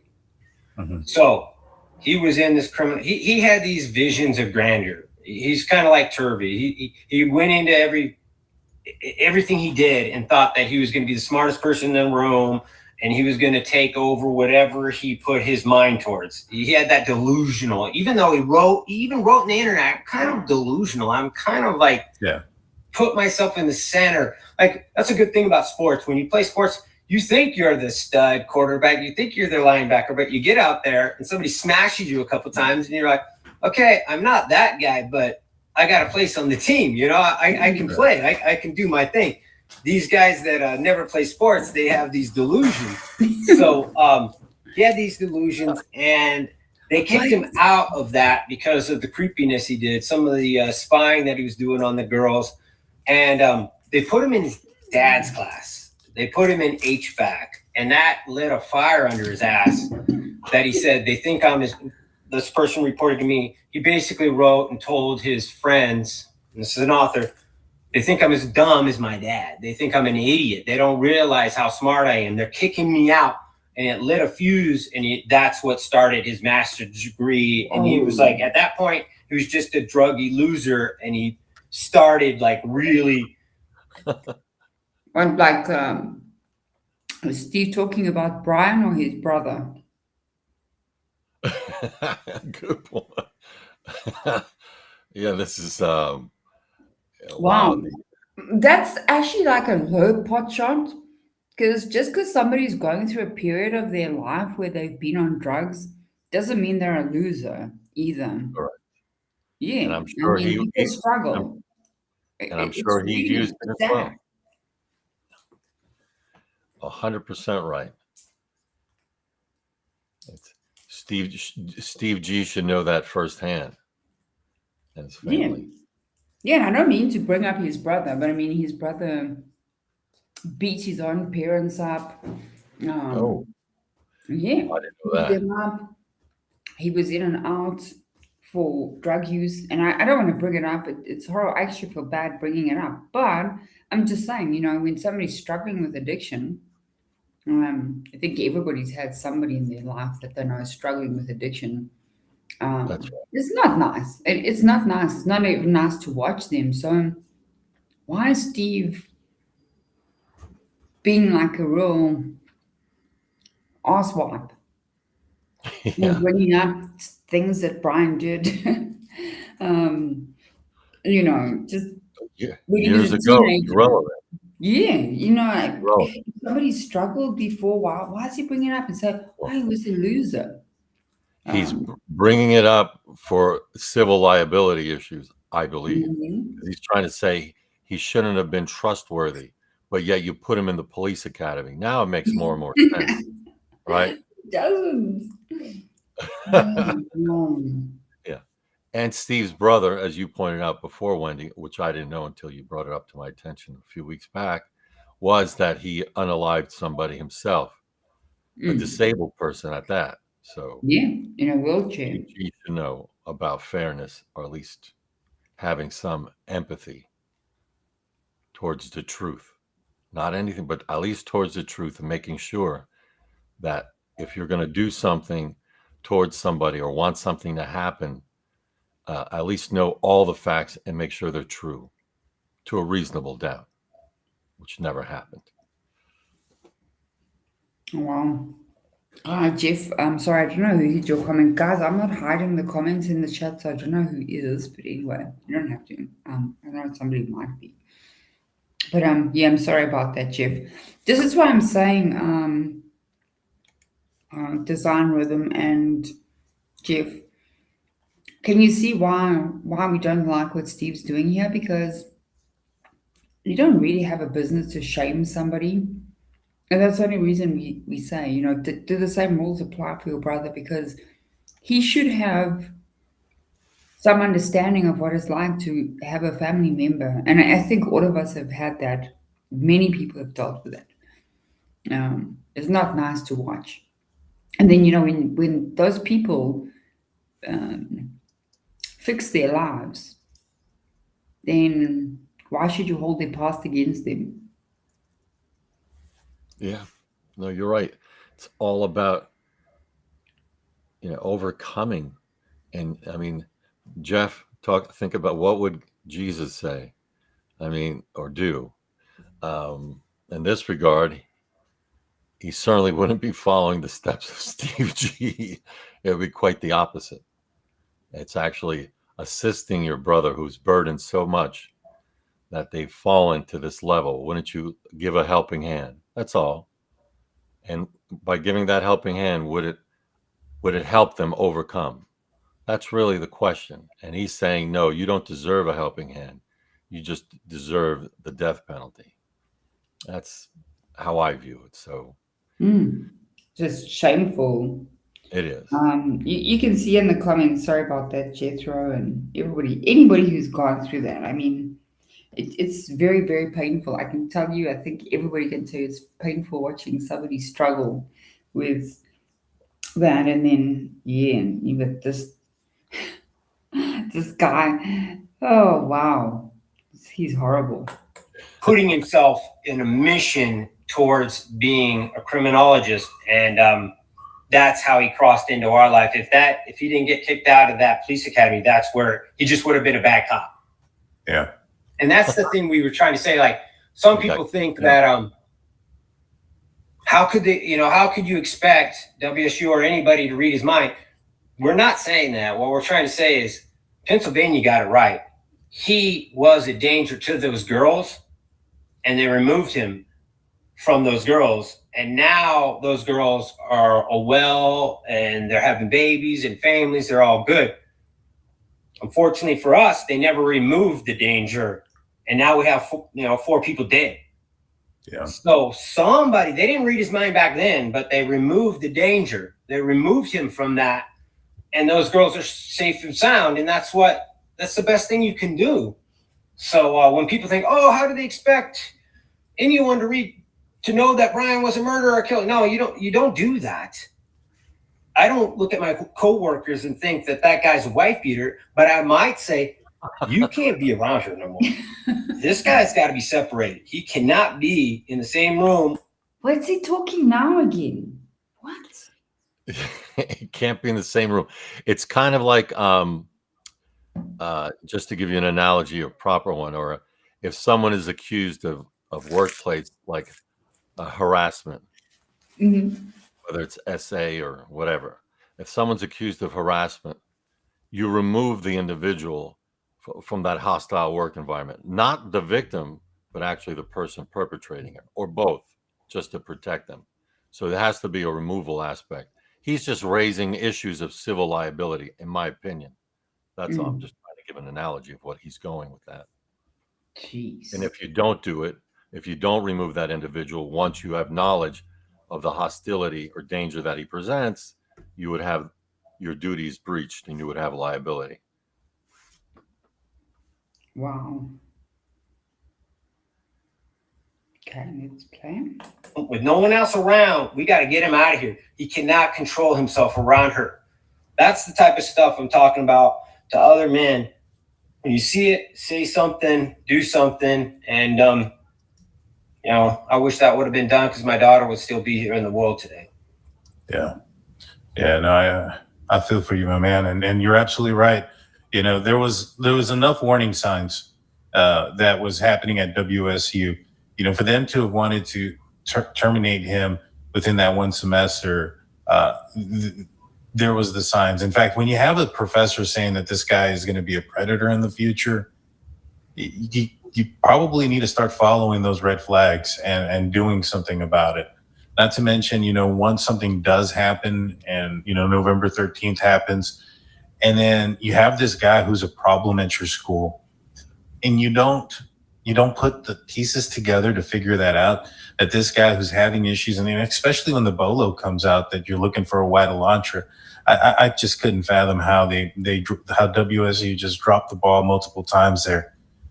Which, like I mentioned, I'm suspicious that the fact that they terminated him the same day that Moscow Police Department found out who Bryan Kohberger was. I think we all are. And where there's smoke, there's fire, right? We're not idiots. Some people are pretty slow at picking up facts, but I think for the most part, a lot of people understand that something doesn't sit right with the fact that he gets fired the same day that he's named by the FBI. The FBI are probably the best of the best when it comes to investigations. So they name him, and then all of a sudden this university, that's the moment they feel that he's crossed the line and he's not even there. Yeah. He's halfway across the country. It's like, what happened that day? Well, the facts tell us we know exactly what happened that day. So yeah, and unfortunately, it's still happening today. You know, there's girls and even other people, maybe smaller kids that are getting bullied and treated badly like that. And we just got to do better. We have to, when we see something, we got to stand up. If you raise your children that way, Kaylee wouldn't have put up with bullies like that. Maddie would have got up in his face. I'm telling you right now, Maddie had zero fear.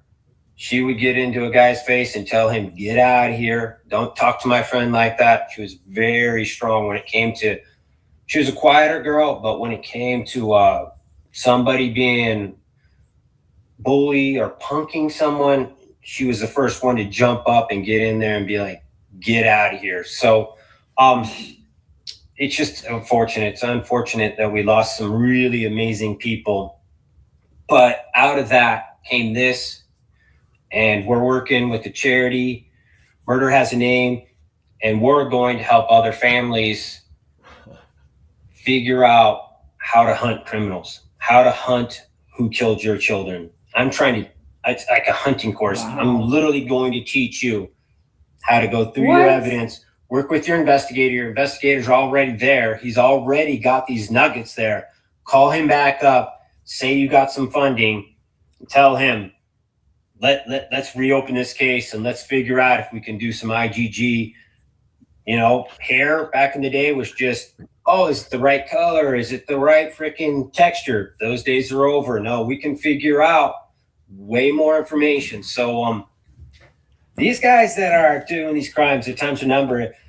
I talked about this a little bit, and it's a hard subject to talk about because I don't want to dismiss anybody who's gone through rape and didn't get justice, because there's more women out there who have gone through a rape and didn't get justice than I could ever understand.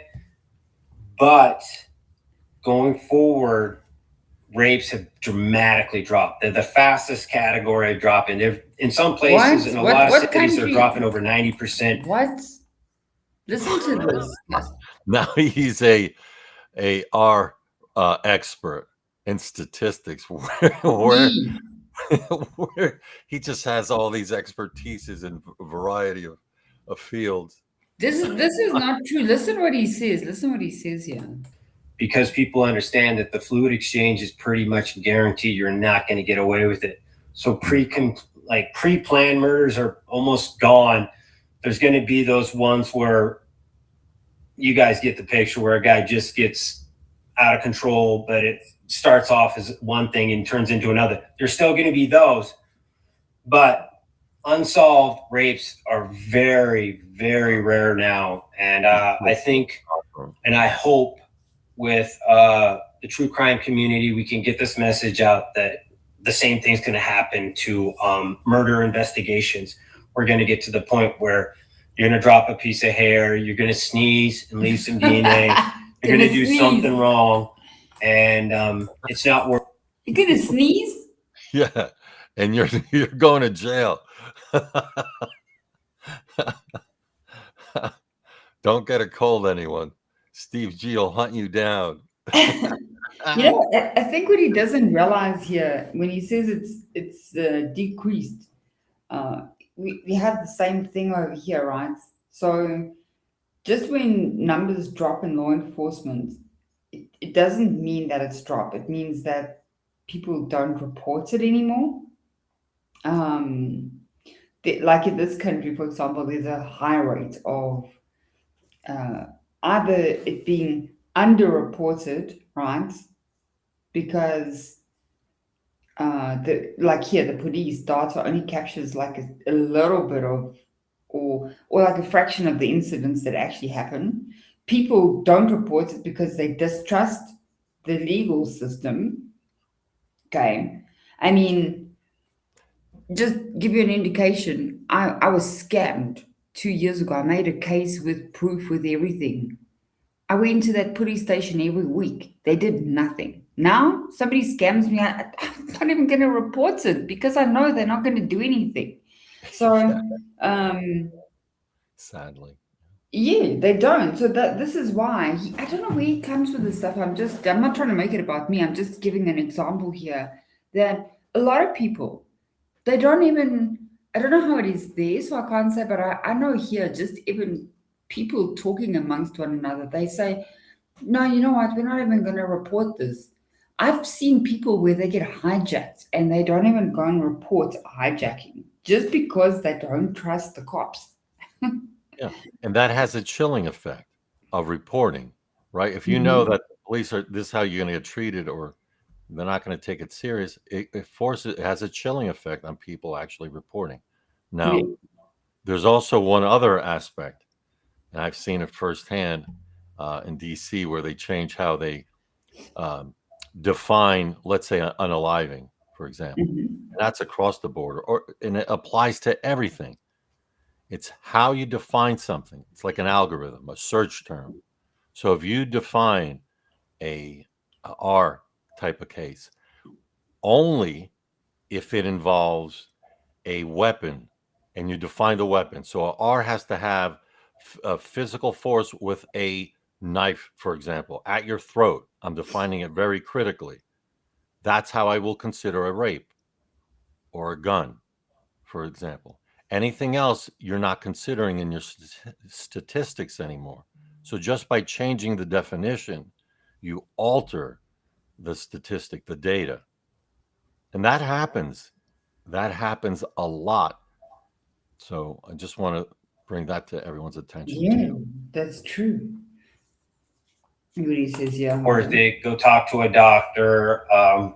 Go figure out what your vice is. I mean, like this individual, he had vices up the you know what, and he just went from heroin to dieting to boxing. Oh yeah, I got to fix the boxing too. Somebody wrote me a long email. I did misspoke on a boxing thing. It was an amateur boxer. I meant to say 3-minute rounds, and I said 1 3-minute round. So he had 162 punches in an amateur fight of 3-minute rounds. So I'll fix that. I try to always fix whenever I misspoke or misspeak, because this one I could ask you to edit probably. I don't know, but that's how it is. I don't know if it's 100% live or if it's delayed. I just sign up. I don't like have a list of like, here you go. Tell me, these are the terms in which I speak with you. I'm like this, who's this? What the heck's this loser's name again? Turvey, this Turvey. First time, I've never said the man's name.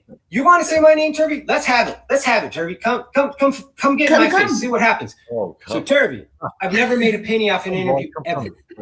I do it for my daughter. Unlike you piece of shit. I don't charge tens of thousands of dollars for anything. Except for my job. And I don't need to vulture around dead bodies and murder victims and people who've been raped to scrape up some money and be the Gave himself away there. Oh my God. He's just over the top. Wow. Hi, I saw your name in your Rebecca. Sorry. Yeah, I remember it now. Hi, Rebecca. Yeah, look at him. Come. Let's go. He likes that word loser, doesn't he? Everybody's a loser. Yes, he does. Look at him with those fingers. Yeah. Gigolo. Right? Yeah, it's just like he's using the camera to accentuate things. It's like so personal. It's so visceral for us. It's amazing. What's this? Forensic, who tells you I can make that forensic be whatever you need that crime to be. I will make that crime scene look like whatever you need. That's who you are, bro. That's why you're an investigation. That's why they're coming after you, not me. I'm way bold. I say all kinds of crazy things. I say things that people drive them nuts. But I'm not like you. I'm not crossing that line. There's the gangster I'm not talk. doing illegal things. What is he doing with his fingers? Like, I'm not like you. I say all kinds of crazy things, but I'm not like you.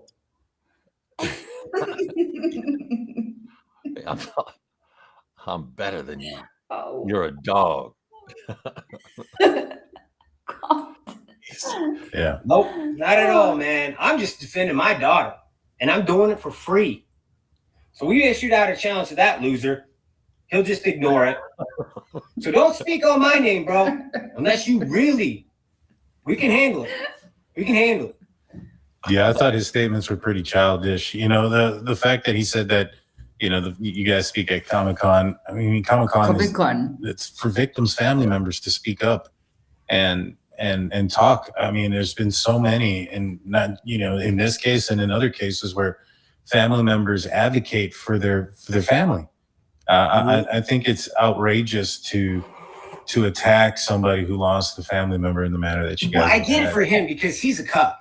He's somebody who sits in line and raises his hand and says, "Can I speak now? Can I please speak? My baby's dead.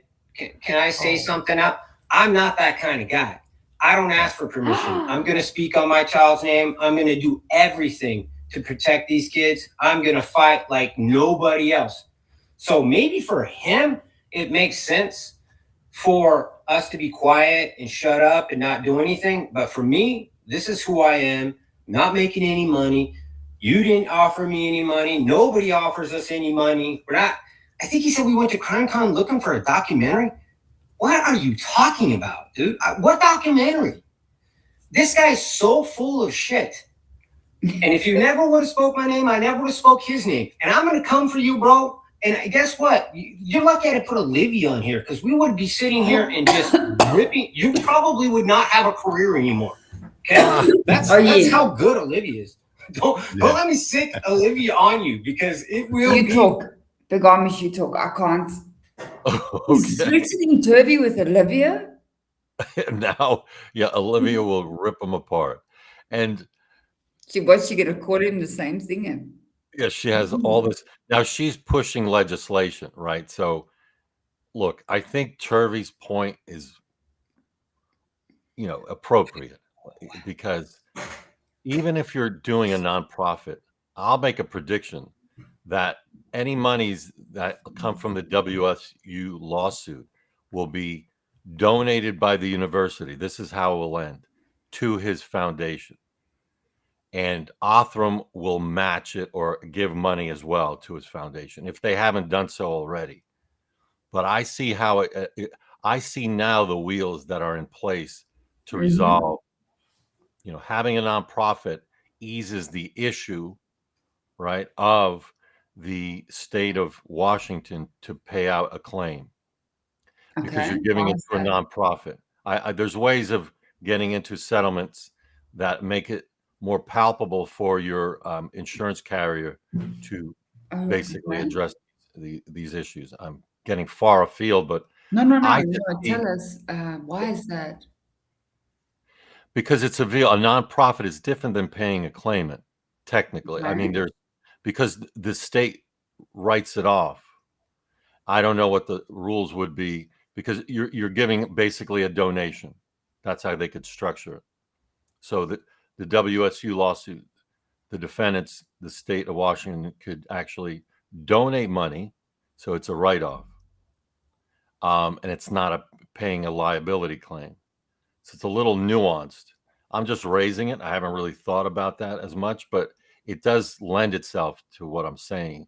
Nonprofit vehicles can be used in that regard, and it also allows him and the foundation to raise money and get donations from the likes of Othram, who would love to donate. And it keeps the G's involved in pushing the technology because he's going to praise the IGG technology as he has done.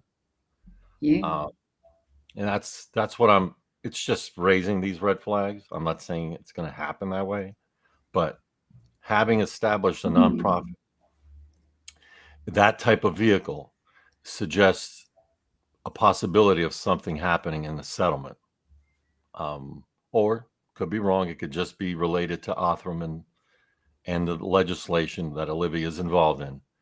But when you're involved in that level, you're also circled with specific individuals who have influence, might have influence on the state of Washington to get this deal done. Cy Ray, again, that is a big red flag to me. Cy Ray being involved with Steve G suggests to me that he is involved in trying to protect that WSU lawsuit.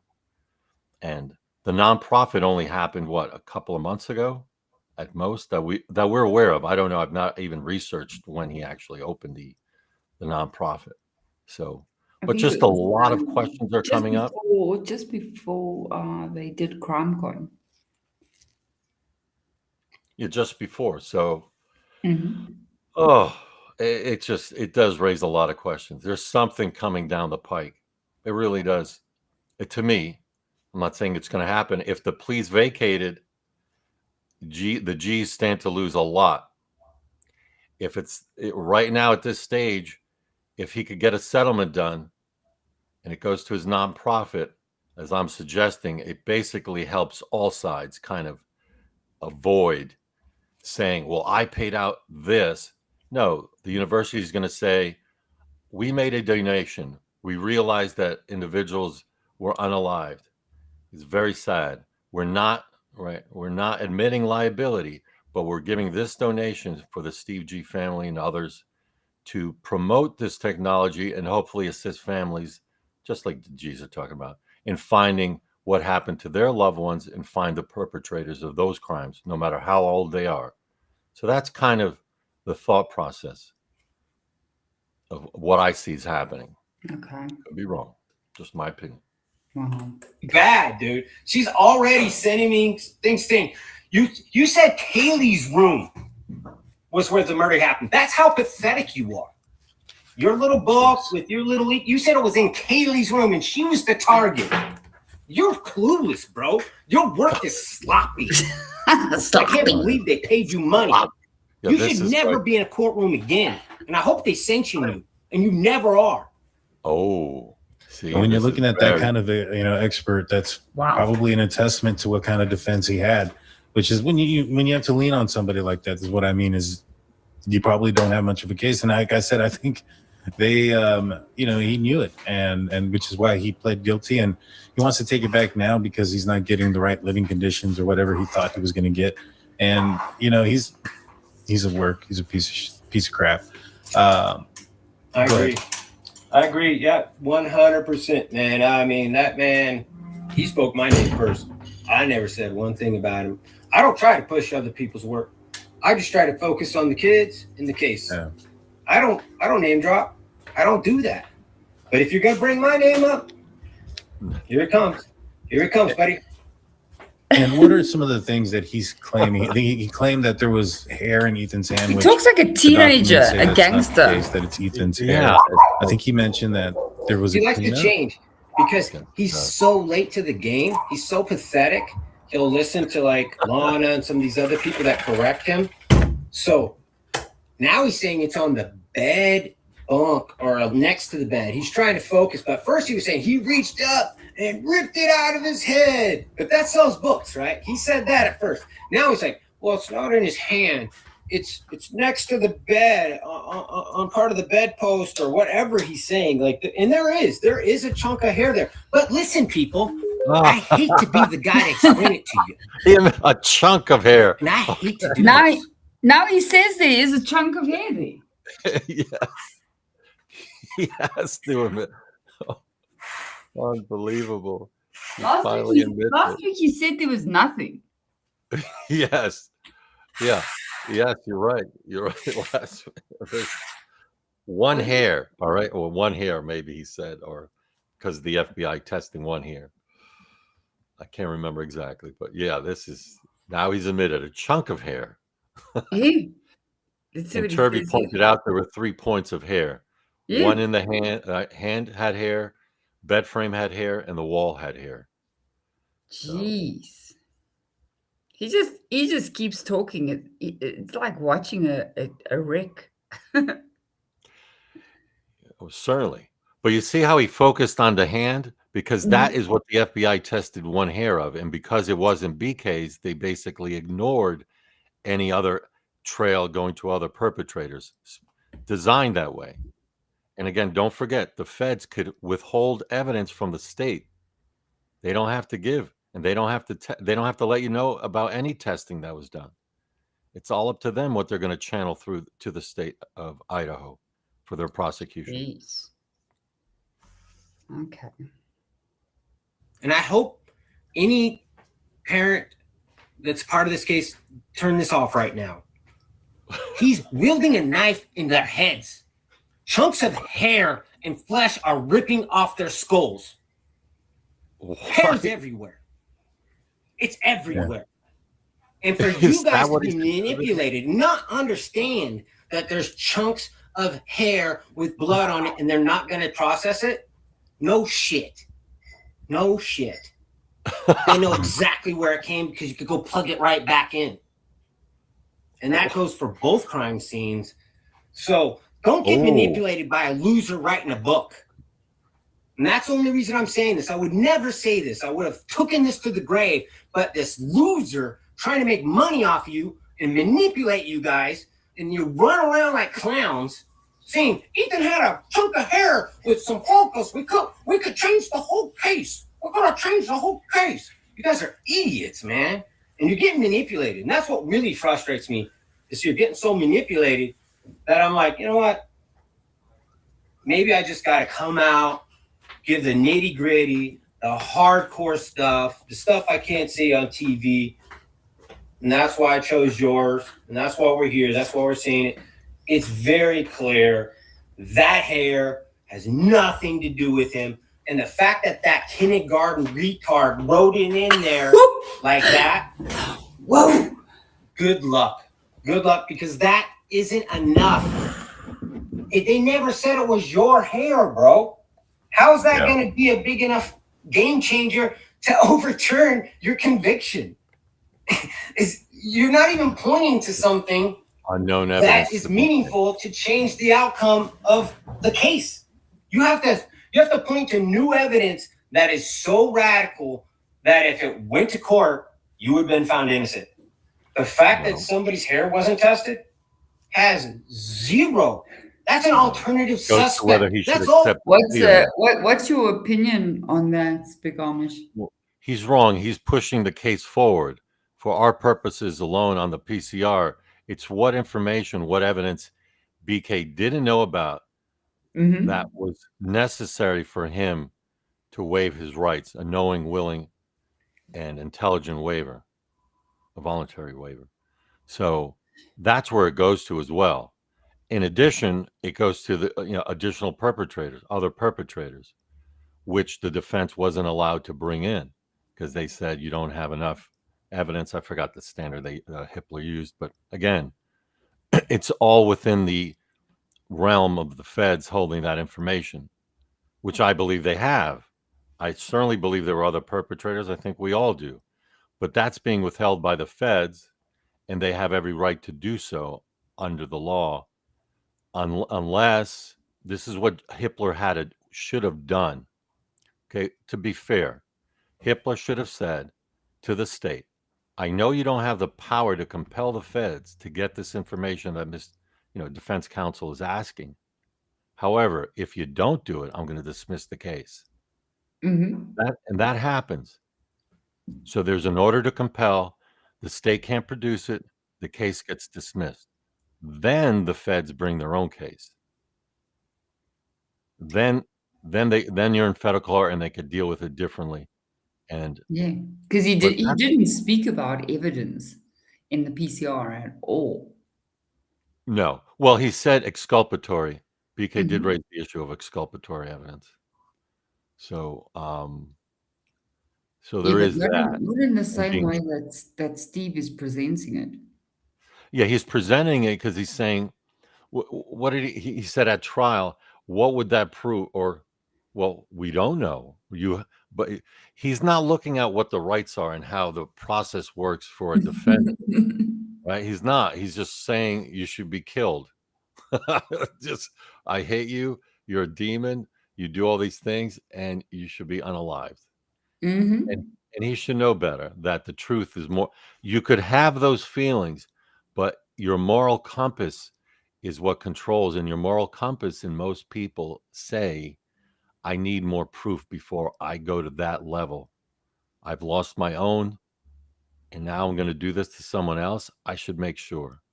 So I will not be that person, right? And that's what you're trying to avoid. It's about the truth. Once you have the truth, I'm not going to say how you should feel or not feel. That's up to the individual. But you need the truth.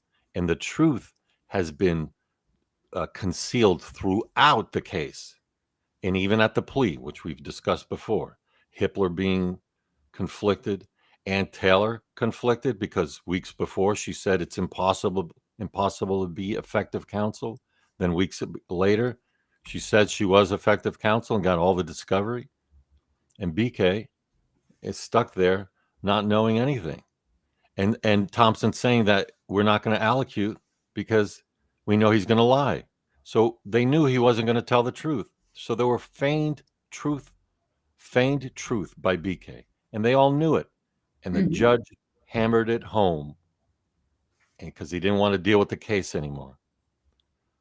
Oh, and I heard, I don't know if anyone could confirm this, someone in my chat or send me a comment saying that Judge Hippler is retiring in 2027. Oh, really? I didn't see that.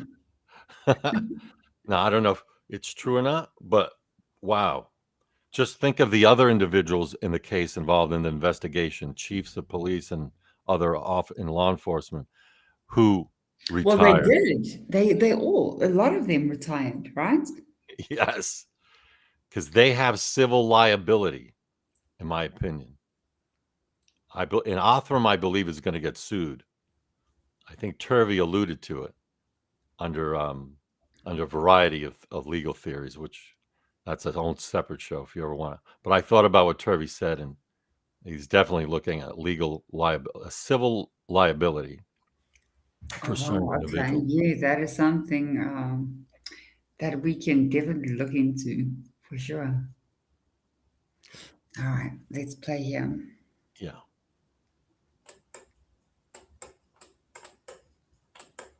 All that is. That doesn't change your reality. That doesn't change your DNA on the sheath. With multiple touch points on it, he is so done. And did the best job she could have possibly done. She was saving it. You guys don't even know. His alibi was not going to even be allowed in court. He was not going to be able to even tell people. Neither was the DNA. It was also not going to be allowed in courts, right? Well, the Othram, yes, that doesn't come in.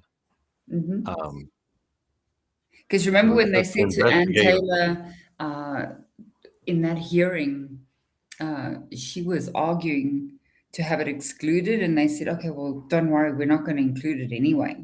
We've got other evidence against him." Yes. Yep. And that's where Molly McMike. Yes, that's exactly right. Okay.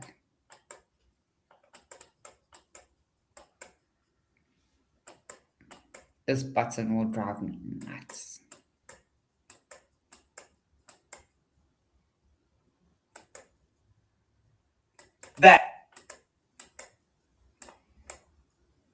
This thing doesn't like me. Steve G is working through the TV. I mean, the monitor. He was out driving and looking at stars, and you want to go away. That was all the jury never would have heard that because he could never ever provide an alibi. No, he couldn't, and the only one I think he said was that he was at the Wawa Park, which I thought was interesting because Joyce LePage, that's where her body was found, and she's been often rumored to be the first victim of Ted Bundy.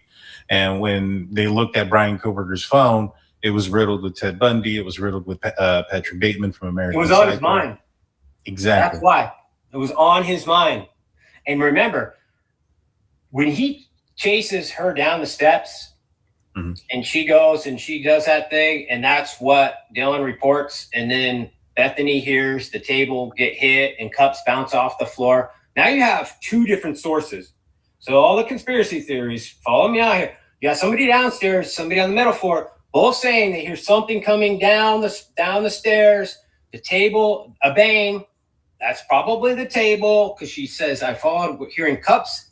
Those red. What do they call those? What do they call those? Solo red cups. What is it? Solo? Solo cups. Red solo cups. When those hit, they make a weird sound. If you've been in a college town, you kind of know that sound. It bounces off there. There's water flinging all over the place. So here's that. That's double calibration, or double people giving the same witnessing. So then he comes down and he chases her in there. At that moment in time, in his mind, 911's being called. Because he realizes there's somebody else in that house. Oh God, you must listen to this. This is wild. This is wild. Sorry, I have to stop and start. Otherwise, fair use. But listen to this part. And once he realizes there's somebody in that house, he has to make a rational decision. Do I go into that room and kill her? And what if there's a boy in there? What if there's more in there? I know 911 was called when I chased her down there, because I've been in here fighting for 2, 3, 4 minutes, whatever amount of time. He went after Ethan and went after Xana, and Xana fought her little ass off, literally her butt in blood on the floor. She fought her ass off. And that happens. He's thinking to himself, 911's already been called. If I go in there, I'm going to be in the house when they show up. So he just walks off, heads to the car. We all see that car taking off at a high speed, and then it heads. And then if you know that town, most ways back to Pullman take you past the police department, which he's thinking is sending cops back his direction. And he doesn't want to be blazing one direction as the cops go past him another. And they might have cameras on their cars filming. So they basically makes a rash decision, heads south, which is the safest direction he thinks he can go, because going east isn't going to get him closer to home. So he's got to go south. He could possibly go up north, but he goes south, and then he starts doing this path. He gets lost. He's trying, and if you look, there's only so many opportunities that'll take you to the west side, and he needs a road that takes him straight to the west. He's going straight south. He needs something that goes across west. Look, and you can count them. He's just numbered, and eventually he pulls off on one of those, makes a decision, turns on his phone, and boom, he's done. They can now map him from his turning on his phone in Idaho to the house at 421 or 420 leaving. They can now say, could he leave this location and be at this location? Does it work? Does the math work with the roads and the options? And it's 100% match. Furthermore, when he goes back, they nail him on the way back. It was over. It was done. He was roasted, toasted.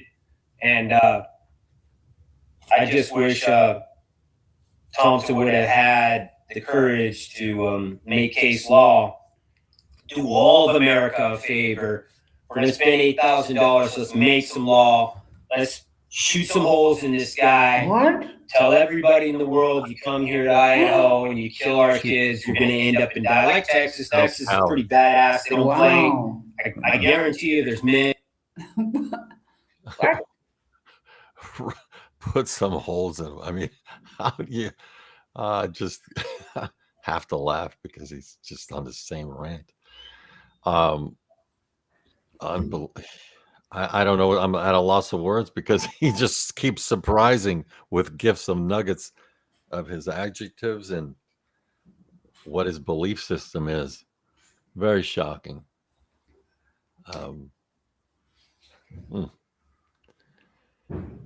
Yeah, Chris, no, don't worry. We don't have a problem with Jeff. Jeff brings some good points. And look, I understand how he feels about it. Jeff's looking at it from Steve's point as well.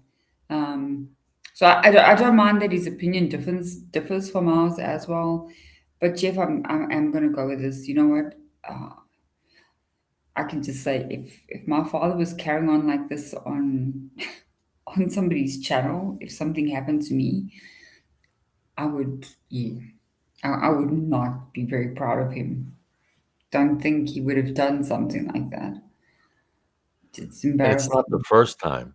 It's not the first No. time. You could excuse it once, twice, but it's kind of fitting a pattern, raising what his real interest is. And again, just to follow up what Wendy's saying, he did lose his daughter. There's no doubt about it, and he's Mhm. right to grieve. But he also has other interests, Yeah. and we're allowed to at least comment and raise questions of what those interests are, whether it's financial or other. So it's fair all around. He what was I going to say about oh even with the Othram, even though that wasn't allowed for the for trial purposes, their amplification, their Frankenstein DNA sample, the fact that that was used was used to help identify BK first relatives, and then obviously, but it led to BK. Without it, there wouldn't have been any probable cause. As a matter of fact, Mhm. the initial skin cells that were tested went through CODIS and didn't bring up anyone. So you had a search, then you had a amplification, a second search, no warrant, that was then used for probable cause. But we know because of that defect, the amplification, and the defense not being provided that algorithm, and that being a second search, the fruit of the poisonous tree doctrine would apply, and that would have been removed, should have been removed, and then you wouldn't have probable cause. The case would have been over. And that's something that, because the way Judge Hippler ruled, wouldn't allow it even at the trial. So you couldn't challenge the lack of probable cause through Othram, because they're saying ultimately that wasn't used, and not going to be used. So Hippler plays a role as the gatekeeper, unfortunately, and allows what he needs to allow at certain times and not allow in order to protect what's really behind all of this.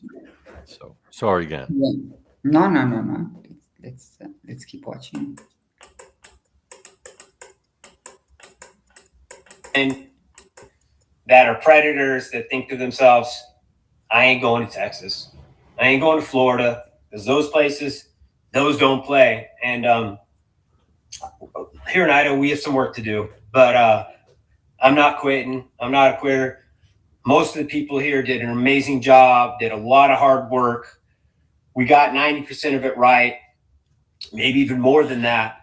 It's Nice. just the courtrooms are the courtrooms, and I can't control those. And so with the timeline and Bryan Kohberger leaving at a high rate of speed outside, heading south and getting lost, I agree with you. I felt that he felt that somebody was aware of his presence and that 911 would have been called. I think Dylan reports that she screamed out a couple of times during the attack. So even if he didn't see her, he had most likely heard her. And from what I understand, the house was fairly small, so somebody screaming out, I think it would have carried, especially at night. And so, yeah, I think he definitely got out of there. The direction that he went, that makes sense. I had often thought about it as that he meant to.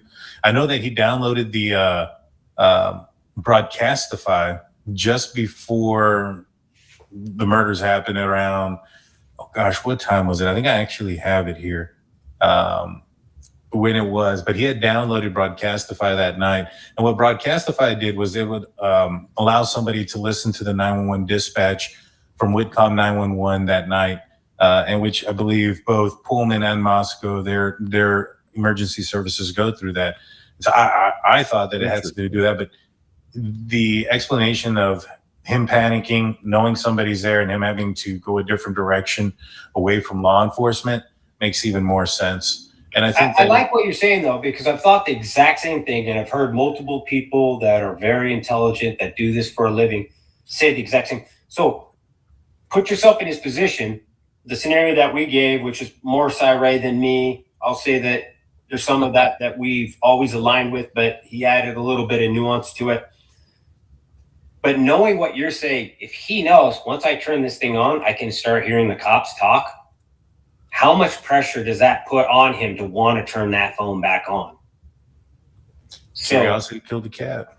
So he could have turned it on for directions, but you might be more right in him being like, the minute I turn this on, I might be hearing them going to the crime scene and hearing about what's going on, all that chaos. And he turns it on. He doesn't hear the chaos. He starts slowly moving back. And then he's still listening. He's not hearing chaos. Then he goes back 9 in the morning to 9:12, because he knows there's no chaos. At that point, he knows. Nope. You're gonna hear now he's saying that Bryan went back to the crime scene. But we don't see that on the video. Why? Yeah, very good point. Yes. Is- They're hiding the information again. Nobody's called 911, so maybe that girl just didn't realize what was going on, thought it was some kind of crazy prank party, whatever. And I wonder if the second trip was more, I'm looking for the sheath. I could have dropped it in that backyard. I'm going to go surveil over there and see if... Sorry. The path that I went to my car, if there's any... I mean, he could have had binoculars. He could have had whatever. But he went back there. We know he went back there. So... Sorry, I don't know what that's loud. And displaying. This is not my thing. Now, Kohbergers will be even stupider and be like, sorry. Oh, he never would have turned on his phone if you did the crime. It's like, okay, dude. So you can't admit when he just is stupid. So you got to be stupid. It's like, I don't things can happen to really, really good people. And let me just go back to, I He's don't know. heading. Let's just go here. Sorry, there was something on my screen. It just makes me That it sounded like they were saying, well, if Bryan Kohberger's doesn't match, then we don't use the DNA or something to that nature. But outside of that, there was not one search, not one warrant. It acted as... Sorry. You understand this process and how you take a tip and how you can turn it from a tip into a court presented subject matter. You know, you're basically saying somebody just calls an anonymous line and says, hey, there's a red SUV in the back, is guns. Don't ask me how I know. Click. You can pull that car over, and you might still have to find a reason why he was doing something wrong. He might have to be speeding, or you got to sit behind him and wait for him to not turn on his turn signal, some simple thing. I don't know how it goes, but you guys do. I do know that IgG is a very hard subject for people to understand. IgG is only used when you don't have a direct hit. So when you're searching for your crime scene, you have DNA in your crime scene. It's almost like a fingerprint. When you search up fingerprints, if you don't have a database that it matches to, it's over. It's done. That's the same with IgG, with DNA. But IgG takes it a little bit further and says, unlike the fingerprint where you're in a dead end, with IgG, this person might share some of his DNA with some ancestry up here. So then you upload it and you could look and say, these are all innocent people. These 100% did not do the crime. Right. That's why they're not evidence. That's why it's a tip. They're just genetic witnesses. They're just genetically sharing some of the same markers that crime scene has. That's all it is. That's why it can never be put into a court case, because those people are completely innocent. Put yourself in our shoes. Put yourself in BK's family shoes. Your son is related to the guy who did the 4 murders. Do you want your son to have to go to court? Why would he need to go to court just because he's related to somebody who killed somebody? Right. So they're totally innocent people. They're never going to be part of the court record. It's just trying to look at who's out there and whittle it down. And I get how it's controversial. I get how people see that it's a violation of privacy. I don't think you get privacy when you murder people. I don't think you should rape little children and go into a database in another country where it's legal, because there's certain countries where underage sex is totally fine. What? And people fly over there, really rich people, and then they molest these kids, and then they're protected. I don't think that should exist. What? Who is he referring to now? That is totally left field, but that is PDF, and that is What? What is he referring to? That's very odd. That is so weird. Yeah. Why is he keeps going? He keeps going this direction. He does. So who is he trying to put pressure on? It's not just Turvey. He's using. I don't know. This is very interesting. So there must be someone he's trying to pressure. Mm-hmm. Jeez. And again, he's pushing the IGG as well, right? At the same time. All the way. And we know privacy interests. It's not just the defendant. It's not just BK. It's his relatives who have a privacy issue. And with it being violated with the relatives alone, right? And think of standards. If you have standards, that in a way, just think of a standard or a rule. That's like due process. If you fall below the standard, that's a violation of due process. You at the line or above it, due process. Just in a general concept kind of scheme to be thinking of this. So when Vargas testified as well to it, but when you violate the terms of service, it's not just a technical violation. It is, but it's a material one, because without it, they would have never identified BK, and we still don't know, all the background and to the analysis and everything else. So, but clearly they violated the terms of service. So you have a violation, right? Due process violation. But for that violation, they would have never have identified a BK. Mm-hmm. So it's material. No. Yeah. So it should have been suppressed. But because it wasn't going to be used at trial, they always find a little loophole to keep pushing it down. Yeah. I think the world should just be better. And if you're in those type of things, you get what's coming. So I don't have anything to be scared of.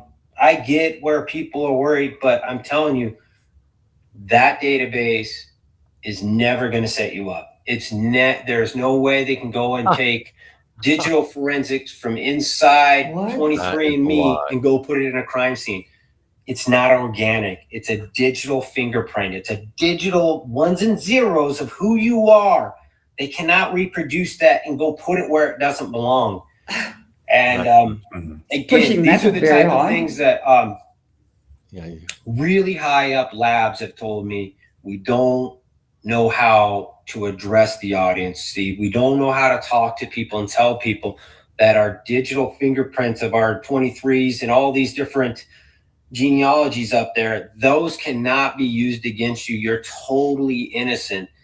Now, if you go and do a crime, you're going to get caught one way or another, whether it's CODIS that does it, your fingerprints that do it. Just stop treating people like crap. Be a good person, and you got nothing to worry about. Yeah. Oh, I agree.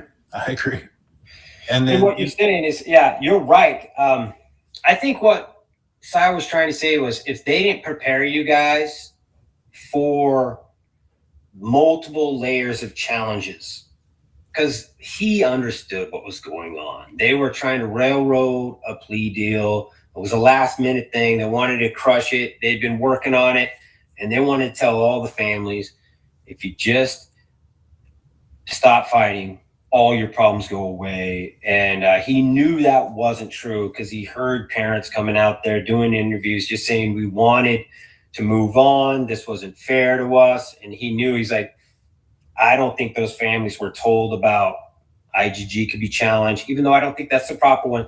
There's what we're dealing right now is an example of they never sat down, any of us, and said, hey, the very first challenge that he's going to have, no matter what we do, is he's going to do this petition and he's going to go after his counsel. Now, Shannon Gray did tell us that because we had him and we tried to disseminate that information. It's probably why they hated me, because I was like telling the other families, no matter what they say, we still have more obstacles to go through. They didn't prepare families. They didn't prepare That's families. crazy. Yeah, it's insane. They didn't prepare you guys or let you guys know what the. But they prepared his family. They prepared his family 100%. Your son's about to be killed. You should probably help him make the right decision. So they were prepared, not us. And that's always been and will always be my gripe with how this whole process went is not the right way. It's just, you got 4 human beings over here and 1 piece of shit. And that's who you're going to cater to. You're losing my respect. You're losing my respect when you cater to the 1 piece of shit over the 4 fucking families. Good luck. No, I agree with That's you. hard. That's hard, you know. No, I can't imagine how hard that could be. It must just feel like absolute betrayal because the prosecution is supposed to be on your side. Exactly. It does feel like betrayal, and you're like, you got hope, that things will get right. And we got him. He's never going to be out again. That's a good thing. Once he gets into the regular prison, those guys have their own freaking way of working it through. Oh, I think this guy won't ever live a long life, and Gary thank God says for it that. again. I hope they go in there and they take care of him. Prison rules, go for it, man. Show him, represent for Idaho, man. Represent that. What do you think of that? Well, Guys? the ends justify the means, right? He's just saying, just do it. Figure out a way in the prisons. He's putting out that death threat, that mandate. So that's what he's giving to anyone he knows in jail. And that's sad because we all know that you paint someone a certain picture, there's going to be individuals in there that would take action on that, sadly. Very troublesome. Yeah, you said And that is disturbing. What, like you're saying. I mean, remember there are people in that prison that have committed way worse crimes. So he yeah, wants prison justice from prisoners that have committed way worse crimes. yeah. Yes, he's asking for justice through the prison system, not the justice system. He's created, oh my God, his own capital punishment You methodology. see this a lot in the comment section of a lot of videos, Nancy's videos, everybody's videos, where they say, "Yeah, time to serve prison justice." What is that exactly?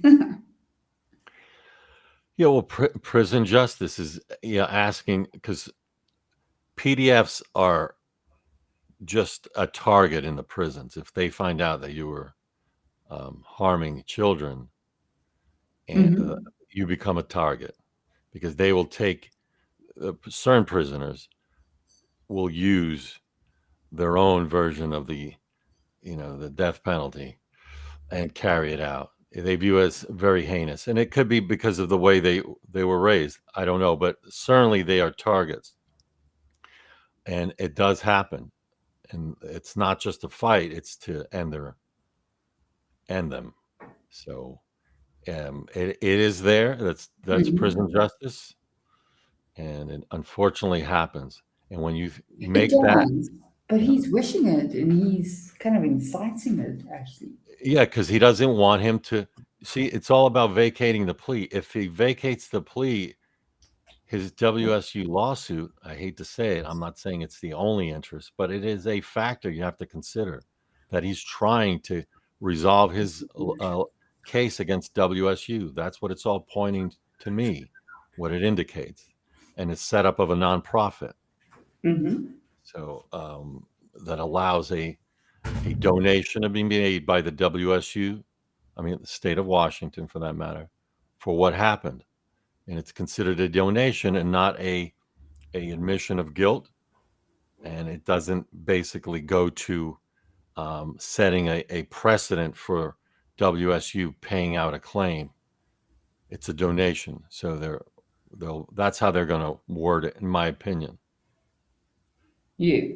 and structure it. No. Okay, let's play here. Some asshole can't come into our community and do this. I'm all for you guys. He's out there ratting you guys out. He's in papers, dropping your guys' names.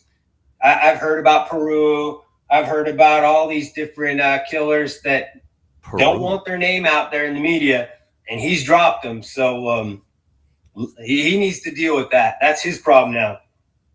Well, that was one of the other things he wanted. He wanted to be in general population, I believe. I think that was one of his gripes. Mm-hmm. Give him what he wants. That's what I'm saying. Give him what he wants. Give him what he wants. Yep. You know, and the only other thing that because I listened to what Cyree had said, and I thought that what he was saying, it was very accurate, probably for the most part. I haven't seen all the information, the evidence that he has, but it makes sense on what he's saying. The only thing that bothered me was he's saying that he believes that Bryan Kohberger went a different route to Moscow, and I'm not necessarily sold on that. And the reason behind that is, according to the PCA, at approximately 2:44 a.m., a white sedan, which is consistent with the white Elantra as suspect vehicle 1, is observed traveling north on Southeast Nevada Street at Northeast Stadium Way. And then at 2:53, it then turns towards SR 270. And when I look at, and not only that, but a forensic examiner identified that vehicle as being a 2014 to 2016 Hyundai Elantra. And then further down into the PCA, it then talks about when they got Bryan Kohberger's phone information, once they have took his data there, and they found that at 2:47, the phone is utilizing similar resources that provide coverage southeast of Kohberger's residence, which is consistent with the 8458 phone leaving the Kohberger residence and traveling through Pullman. This is consistent with the white Elantra. So it's southeast of where Bryan Kohberger's phone is.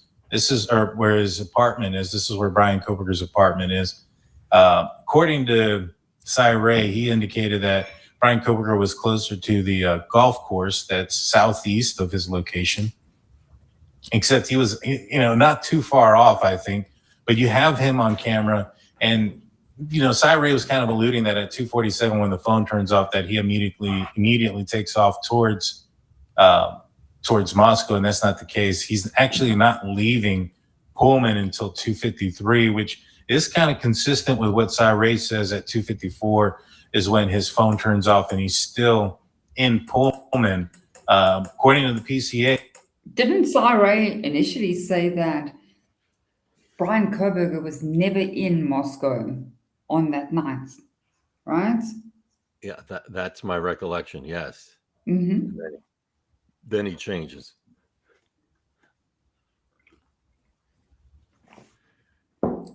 Just checking.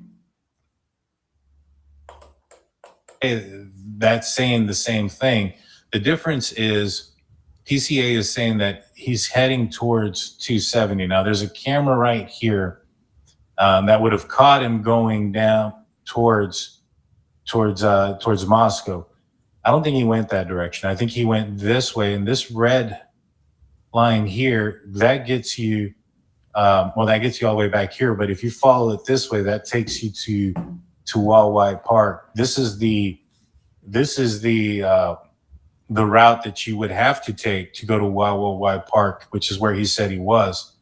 And what I think he did was he passed this red light here, continued south, and then turned down here on this road. So you can continue here, and you end up in Sunshine, Idaho, or this area called Sunshine, which puts you back onto the route towards Moscow just before you get to Floyd's Cannabis Shop. So that's why he's able to get onto the camera here. And then he's also on camera at the Red Star Coffee Shop, etc. And so unless there's another route that gets you from up here in front of Floyd's cannabis shop, I just I don't think he went that route. I think he went down this way, which to me tells me that he had some understanding of the cameras and how to get around them. You know, what do you think about that? I've heard about this WITCOM system that employees. If he had understanding of the cameras on the roads, didn't he know there were cameras in the area? Yeah, of course. Again, they're hiding the exculpatory video. The Mhm. federal, I mean, that's, and so the state bypasses the requirements. They're making it seem like, oh, well, he knew about it. Meanwhile, it's the You know, feds. it's not his car. They can't place him in a car. We don't see him in a vehicle. Yeah, you don't. Yes, there's no other than Molly McMichael. There's That no car there's could no be, video. that Yeah, there's car no could evidence. be any white vehicle. Yeah. There were thousands of Hyundai Elantras driving around that night, especially with that game on. Yeah, and two guys. Now, did Molly? I can't remember now if Molly McMichael identified the Elantra. I think she only They said it identified was a tan sedan. a tan. Yeah, that's right, a tan sedan. That's what it was. Yes, because it wasn't what. Yeah. So, I mean, there you go. So you have you have someone identifying Bryan, right? Even though she has her own warts, but just in a car that's not white. So how reliable is all of this? Yeah, no, take it easy. Graham said, dear drunk turkey, BK's car doesn't have fog lights. Yeah. The cars they pick up do. Those are undercover law enforcement cars. Yeah, I think you're right. Yeah. They were patrolling the area. I was looking at the MPD reports, and they were patrolling that same area. Remember, they were also on the road because of that accident outside of Brian's Pullman. apartment, where they were chasing. I think it was Carmen Fernandez. Yes, the young lady. There Yes. there were so many law enforcement or Moscow Police Department vehicles around. Yeah. And she even said she wasn't driving the vehicle. I mean, there's so much unusual facts surrounding this and that crash specifically. You're right. A lot to glean over all this. All right. We're just going to kind of go up to the part where they take questions. Let's see. Okay. Have access to that gives them more than just traffic. It kind of gives them live camera feeds. So I think he definitely knew where these cameras were as a privy of being staff. So I'm not surprised that he knew exactly how to get around these cameras. But I think the bigger problem for this case was we were getting down to a crunch time where he was having to say, I'm not that white car on that 112. Yeah. And that relied on Cy saying the cell tower tells me he's not in Idaho. He's not, there's no possible way he's closer to Waldway Park or he's over there. And remember, Cy always said, I have the right to reserve and change my opinion when all the facts come in. When I get all the data, and as an IT guy, it's so hard to get all the data. I mean, you could think you know exactly why this server crashed or this thing happened, and then you get a different log file and you're like, oh, I totally thought it was this, but this is exactly why. These patches came down and it looked like the memory was running out, but it was actually a patch. So those type of things, he reserved that. And at the very end, as I understand it, he was not going to give him an alibi. He already said he was going. Sorry, Big Amish. No, I was just saying he's admitting that if you don't have all the information, that your conclusions or theory could change because you're not thinking until you get the actual evidence where it's leading. So if that's true, everything that the defense has been trying to raise below the trial level before the plea was raised properly. They were asking for that underlying data, and they never got it. And so, so you see how the defense was put into handcuffs themselves.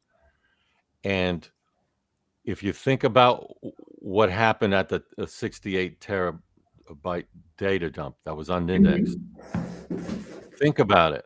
The state or the feds in this case, right, were the ones who actually provided all that. That's not Thompson, but they have it indexed. They have all that indexed, and they know what they're searching for. They know what they're going to prove at trial, but they give it to the defense in an unindexed format. Why? Because they want it to be unfair. And Judge Hippler allowed it to be done that way and sanctioned it, not even giving a postponement. So, and Judge Hippler, keep in mind, would allow all that in because now it's been provided to defense. So everything that the state prosecutor is going to use at trial within that 68 terabyte dump has now been given to the defense, and it would be allowed in admissible evidence. And this is what I think Syre was alluding to. That would be admissible based on what Hippler would rule, and also because it was turned over to the defense team. So if you went to trial, you then take the risk. You waive the issues by going to trial, because you're also saying, well, I could review all this. Right? Ann Taylor didn't say that. She said she would be ineffective. Okay, but that's where we all have to understand what gamesmanship was being played and how it would impact the case if you went to trial. So Hippler would allow it all in. You would have a right to cross-examine it, but he would allow all of it in. So if it was, I wouldn't say all of it, but what they needed to put on trial, you're not going to put 68 terabytes on trial. I don't mean that, but I mean whatever the prosecution knows that they're going to use for trial, that's going to get admitted or used with their witnesses, right? And again, for trial. So that gets admitted in based on what Hippler's position would be. You just have a right to cross-examine it and limit it at that. You're not going to identify problems of the feds not providing underlying data. That was the biggest problem because you can't expose the federal parallel proceedings. So all of it is somewhat convoluted, but procedurally, you see what was about to happen should the defense had gone to trial just on that alone, where number one, yeah.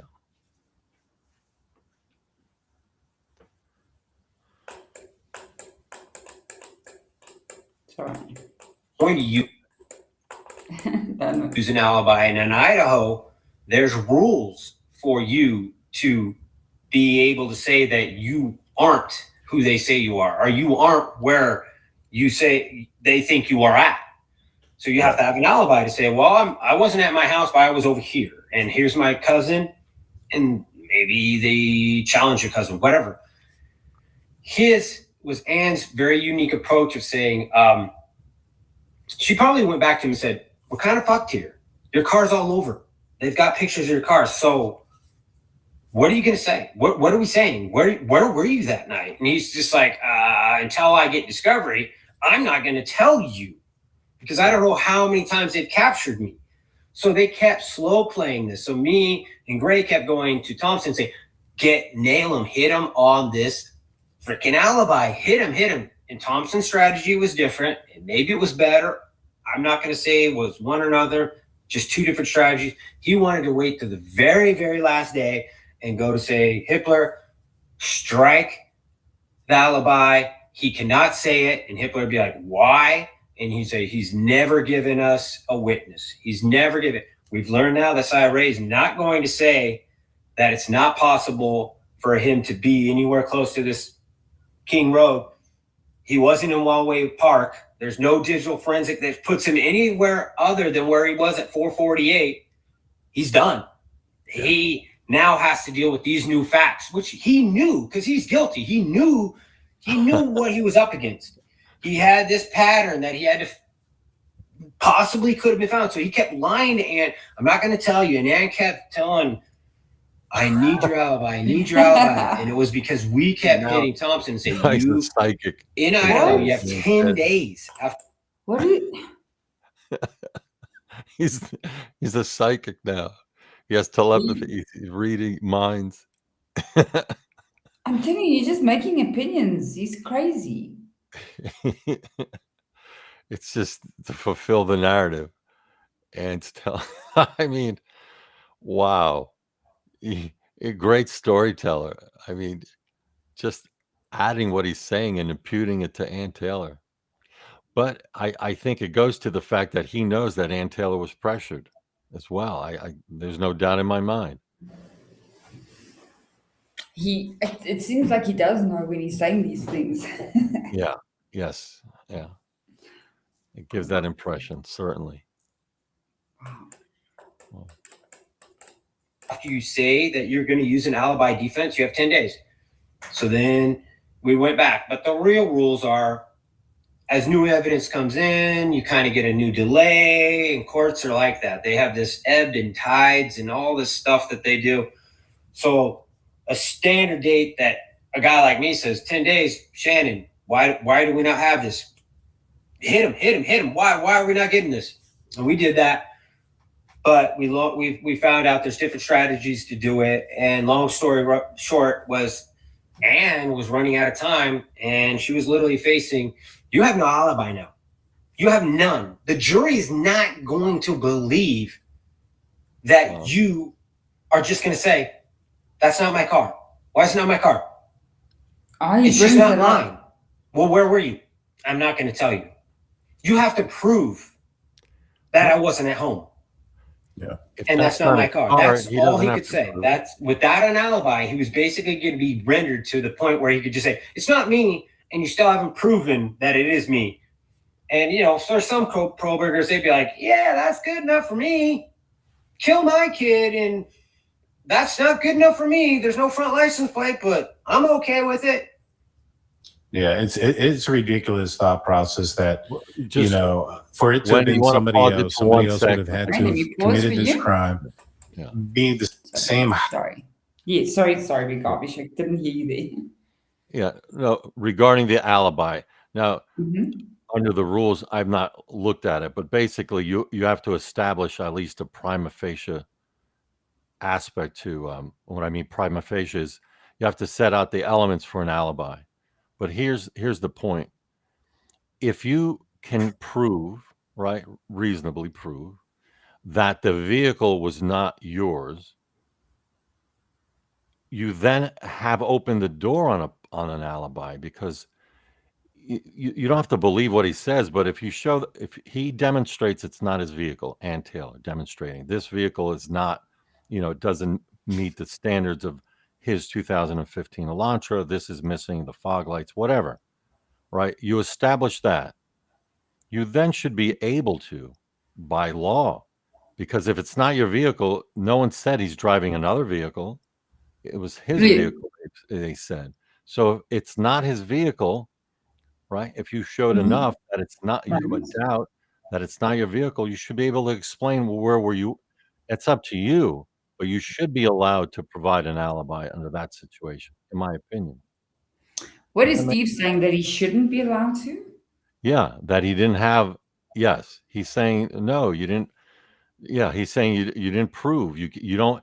He was raising the vehicle, right? But not in the context that we're discussing it. But he's saying you can't have an alibi because we already put you at 1122 in the vehicle. And you can't rely on Molly McMichael because she says it was a tan vehicle. Actually supports an alibi. I mean, we could go with it. It supports an alibi. Does anybody know? Okay, so as far as I know, he said he was at Hawaii Park, right? Yeah, the park. Yes. Yeah, he said he was there. Now that's as far as I know. Could he change what he says regarding where he was? He could, but he's not going to take the stand. So you need. I don't know what the requirements there in Idaho, and maybe you have to stipulate. I don't know. I've not looked into that exact issue to tell you. Is that something you have to do beforehand, and can you change it? So he could start off stargazing or wherever he was, or provide another one. But I do believe the door's open because the vehicle is in dispute. Their own witness, the only witness who identifies BK, is in a tan vehicle. Now they could say, well, it was late, she was tired, whatever. But that's enough. And the video evidence showing the discrepancies between a 2015 Elantra and what they have on video should be enough to explain and allow you to go into that alibi. But I'll look into that. I'm just raising it. And if it makes sense or not, please tell me. Because if you're not in the vehicle, by definition, it's telling you have an alibi by law, if not by fact. Yeah. Height and weight, as Bryan Kohberger, been out at the exact same time that Kohberger was, with his phone off, have the same vehicle. And then not only that, also have Bryan Kohberger's DNA on their person on the knife sheath. And I mean, it's, And wait, you're going to set up a guy who's not in CODIS. You're going to set up a guy, and you're in freaking Moscow. You're campus cops. You don't even know what IgG is. Yeah. You're going to set up a guy that you can't trace back to any criminal behavior at all. 6 months, or 6 weeks, you're just running around trying to figure out who this guy you set up. It's just ridiculous. That was one of my Ray's best arguments, was like, this conspiracy would have to have gone like 7-8 months. You got to get him to order the weapon. You got to get it delivered to his house. It's just so. Thank God Anne realized that he was done, and she did everything she could for that, because these idiots would have just led their little freaking BK right into the freaking firing squad, because he was done. I wish it would have happened, but he's saying Ann Taylor's conflicted. It is what it is. You got to play by the rules. So the plea's going to get vacated. I mean, he's testifying. I mean, I don't know where he's getting this from, but I can't imagine it. He's basically saying. He's helping BK vacate the plea. I mean, those are his words. Ann Taylor, basically knew he was guilty, so she did what she had to do. Unbelievable. Again, I'm not saying he's saying anything truthful, but for the PCR purposes, just imagine you have witnesses who are antagonistic to each other. No matter which side you want to believe or credit, you have to credit somebody, and whoever the judge credits provides a basis to vacate the plea, just as Steve G is talking about. If Ann Taylor did this, I would want to know where he got his information from. But if a judge during the PCR has to credit some witnesses, no matter which witness you credit, you vacate the plea because they are antagonistic. You show that there is ineffective assistance of counsel. You show bias in their conduct towards BK's rights, and a Sixth Amendment violation, ineffective assistance of counsel. It's there, no matter where you want to look. It's there, all over the place. He just keeps talking. Yeah. 4 victims. It's not just what I want. It's what the whole group is. I still feel like the whole group was more online than Thompson was. But I understand there's a lot of politics and a lot of things that go on. It just sucks that we spent $8 million. We're giving this guy vegan meals. We're protecting him. Put him in the gen pop. Let the prison be the prison. He earned what he's getting. And it is what it is. I wish that would be the case, that they would let him, be part of general population and get what he deserves. Elizabeth asked, did you ever get Kaylee's phone back? We have not got her phone back. Okay, they're asking questions. Legally is I'm firm just as going to ask questions here so it gets a bit stale. I wanted to go over this point here. Sorry. I think when I was skipping, I went to this and I wanted to go back to this point here. Sorry. I've skipped a whole section. Sorry. Oh, no, this is going to come an ad. Sorry.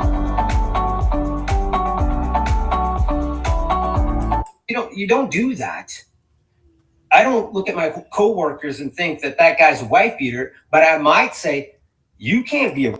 Okay. Most of the people here did an amazing. I want you to watch this piece. So I'm not going to go over the whole end, right? But I want you guys to listen to this piece here because this is quite interesting. When I was skipping ahead, I thought something was wrong on my side, but I skipped right over this piece, and it's very interesting. So I'm going to just play this piece as well. Let's listen because he's going to explain something about Dylan here that doesn't make sense. Job, did a lot of hard work. We got 90% of it right, maybe even more than that. It's just the courtrooms are the courtrooms, and I can't control those. And so with the timeline and Bryan Kohberger leaving at a high rate of speed outside, heading south and getting lost, I agree with you. I felt that he felt that somebody was aware of his presence and that 911 would have been called. I think Dylan reports that she screamed out a couple of times during the attack. So even if he didn't see her, he had most likely heard her. And from what I understand, the house. Okay, did you hear what he said there about Dylan screamed during the attack? That's all new. Where is he getting this from? Yeah. Keep listening. We'll go back to that now. House was fairly small, so somebody screaming out, I think it would have carried, especially at night. And so, yeah, I think he definitely got out of there. The direction that he went, that makes sense. I had often thought about it as that he meant to. I know that he downloaded the Broadcastify just before the murders happened around, what time was it? I think I actually have it here. When it was, but he had downloaded Broadcastify that night. And what Broadcastify did was it would allow somebody to listen to the 911 dispatch from Whitcomb 911 that night, and which I believe both Pullman and Moscow, their emergency services go through that. So I thought that it had to do that, but the explanation of him panicking, knowing somebody's there, and him having to go a different direction away from law enforcement makes even more sense. And I think I like what you're saying, though, because I've thought the exact same thing, and I've heard multiple people that are very intelligent that do this for a living say the exact same. So put yourself in his position. The scenario that we gave, which is more Cyray than me, I'll say that there's some of that we've always aligned with, but he added a little bit of nuance to it. Okay, but knowing what you're saying, if he knows. So the piece I did play, but sorry, there was just like a little second I didn't play. Because he's saying there that Dylan was screaming. That's what the drunk turkey said. Screamed out, yep. And that Bryan had access to, I guess, comms of local law enforcement. But if Dylan was screaming, because remember on the last interview, he said she was so scared and she ran into her room and locked the door. Yeah, yes. So why isn't he correcting him and saying, no, Dylan wasn't screaming. She ran into her room and locked the door. I don't understand the contradiction here. It begs a question. Either he's making it up, which is a big possibility, or is there another interview that we're not privy to in which she actually says that? And it's held by the feds. See, this is where these parallel proceedings come in, because we don't know. But we do know that there were parallel proceedings in play. And the feds could have interviewed her independently or brought her to a grand jury, which is secret, by the way. And So she could have testified in a federal grand jury. We don't know. I'm just speculating. I'm just saying where are they getting this from? So it's either just complete falsities, which is a big possibility based on what we're hearing, or there's evidence that is solely within the custody and control of the feds that one of these two, or at least Steve G, has access to. Because he's not denying, he didn't correct him. No. Not that he has a duty to do that, but he's not correcting him either. And It just why feels would strange, like, because look, I mean, I know, I get what you're saying, that she could have appeared like that, right? But then those texts came out between her and Bethany. Remember where Bethany called her and then they were texting. Yeah, So of course. Yeah. she didn't say that Bethany. Look, I don't know, and that raises a good question in what you're saying. Why did Bethany call her? Was she screaming? I don't know, but we've never been told this. Yes, this is Because awesome. remember, she didn't call Bethany. Bethany called her. Bethany has exculpatory evidence because remember that article I sent you where it was said that Bethany was the one who actually discovered the bodies, Yes, and right? I'm glad you brought that up because then in my recent video, the 1122 vandal alert, it's Mm-hmm. pre-knowledge. So where did the pre-knowledge come from? Did it come from Bethany? It raises very important questions because it throws out the timeline. Mm-hmm. And it suggests that the actual 9/11 response is also planned, and Yeah. why you would have a passed out roommate as opposed to someone unalived, which impacts the crime scene and contaminates it. So I think you're just spot on. You got to look more into that article because that's what the article said. I read it after you sent it to me. It said she was the one who reported it first. Yeah. So who did she report it to? Yeah. Now that's a very interesting question. I mean, to who? Because definitely not to first responders, right? Greek council. Yeah, yeah, yes, could be, or at least maybe it's a suppressed 911 call, Mhm. right? We don't know. And why was Bethany so afraid? I mean, she left the area and did not want to show up for any. And you would think maybe you want to bring justice and show up and be involved in the criminal case, but maybe she's so afraid. Don't know her real motives. But certainly that article attributes her being the one, Bethany Funk being the one who reported the unalivings, not a passed out roommate from that article. Yeah, and the thing is, you know, this is the first we hear about her screaming because in her interviews, she doesn't mention screaming. In fact, she says she can't remember. Several times she says she can't remember. So not in one of those interviews does she say that she was screaming. Yeah. So if you are frozen or you're shocked or no, she says at one point she said no, she didn't think they thought it was Zana or she doesn't remember or I was scared, but it's not that. I didn't really realize. And now this one's saying she was screaming. So what was she screaming at? Yeah. Does he go on to say? I don't know. I can't No, remember. no, no. It's just that one little mention that I wanted to go back to I'm because glad you did. I'm glad that's very important. Like where is that coming from? So yeah, because interesting nugget. and funny also with that, if she screamed, you want to tell me that not one person in that neighborhood woke up? I mean, I can see some people not waking up, but nobody in the entire neighborhood heard Dylan screaming. What None of about them. Bethany?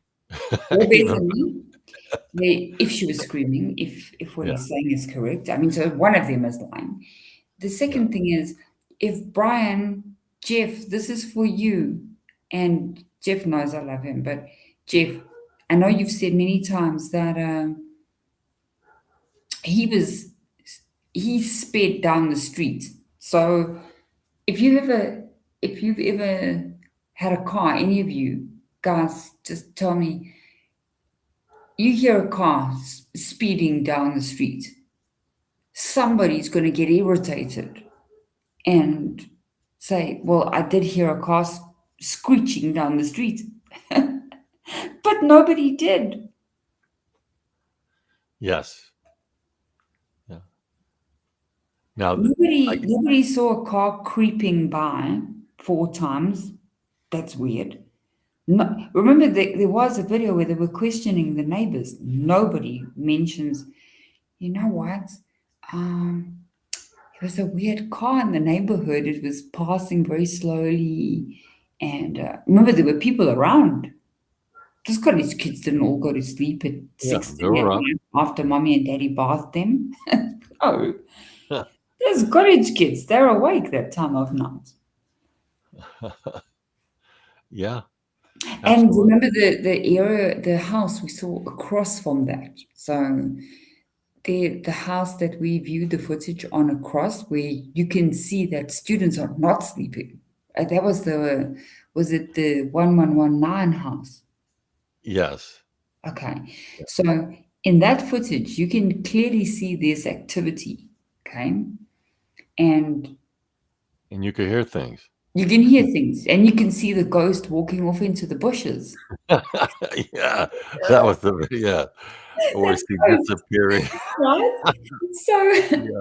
so not even the ghost reported the car screeching down the street. Nobody heard Bethany scream or Dylan screaming. Okay, if you're screaming now, there's an open door, because remember the neighbor walked by the next morning and saw that the sliding door was open, Yes. right? Yeah, who was in there? Yep. So if you're screaming, why aren't you running out that door? That would be I don't know. That would be the quickest way to get out of that house. Yeah. If you're screaming, that's exactly, you'll be screaming on the way out. So people Yeah. could hear you and provide assistance if needed. That's what people do.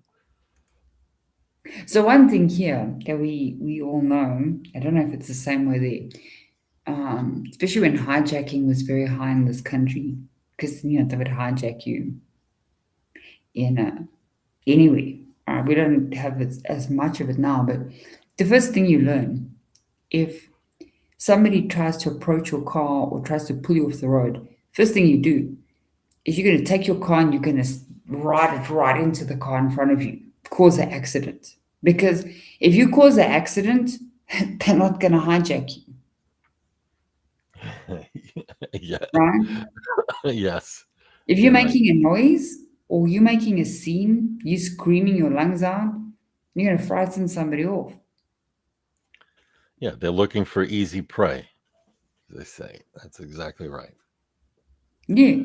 So, I mean, I'm not expecting Dylan to know that. I'm just wondering if old drunk turkey's thinking she was screaming her head off, or that would be more reason if he was in that house to, Yeah.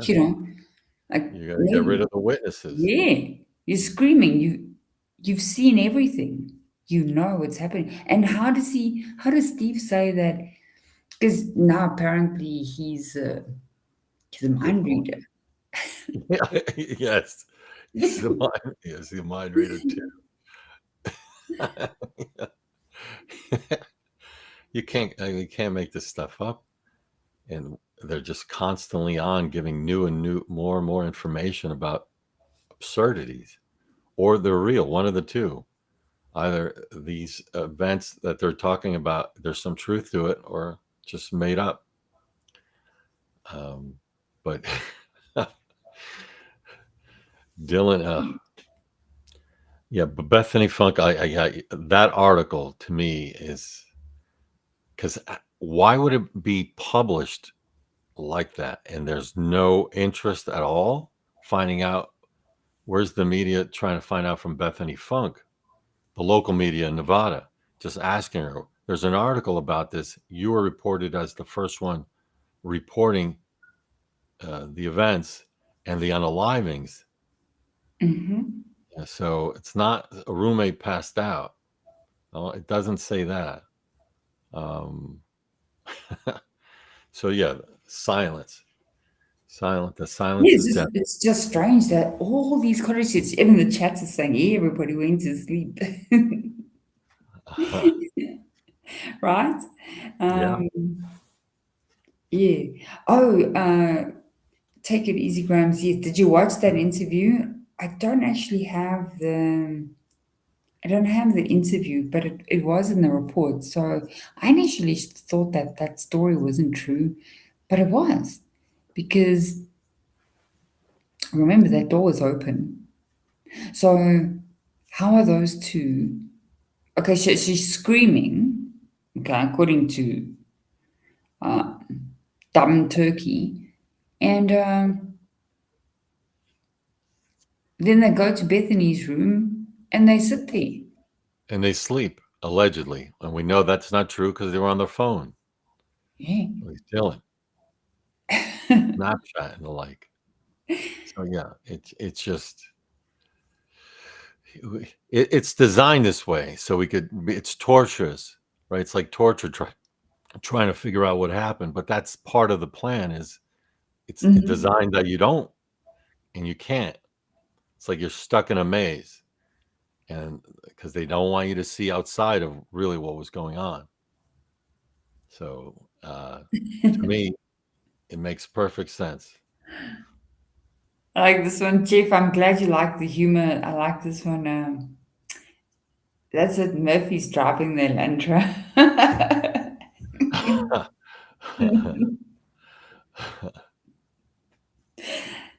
um, so Jeff, that yeah, I'm glad you like the humor in that.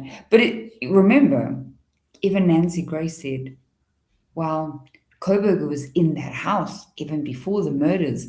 And 20 seconds later, she says, he's in that house. He's in that house. And then she says, Yeah. there he goes. His car's going around the neighborhood. Yeah. Control room, play it again. There his car's go. So where's he?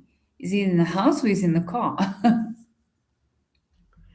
It's as if something is going to happen to BK, that with everything that we're hearing, it's like they're giving a narrative that he's now in the house, so there's no doubt that he was in the house, right? At least they're presenting that picture. So if Mhm. something should happen to him, we I'm know going to more take this now than we video did off. before. Sorry, give me if something happens to him, yeah. Yeah, should something happen to him in prison, don't even see what the motivation was. He got what he deserved. Because Mhm. now we know he's in the house, according to whether it's Cy Ray, and which you pointed out with Nancy Grace. He's driving around the house. They're all trying to demonize it and present present a narrative why you shouldn't feel bad should something happen to him, and don't question it. That's what I read into it. But how do they know? Okay, with Sarai saying, well, now he changed his story, Steve. It's Yeah. like, okay, now he's on the roof. He's not on the house anymore. He's in the roof. On the roof. Okay, I'm going to confuse you guys. I'm going to go sit on the roof.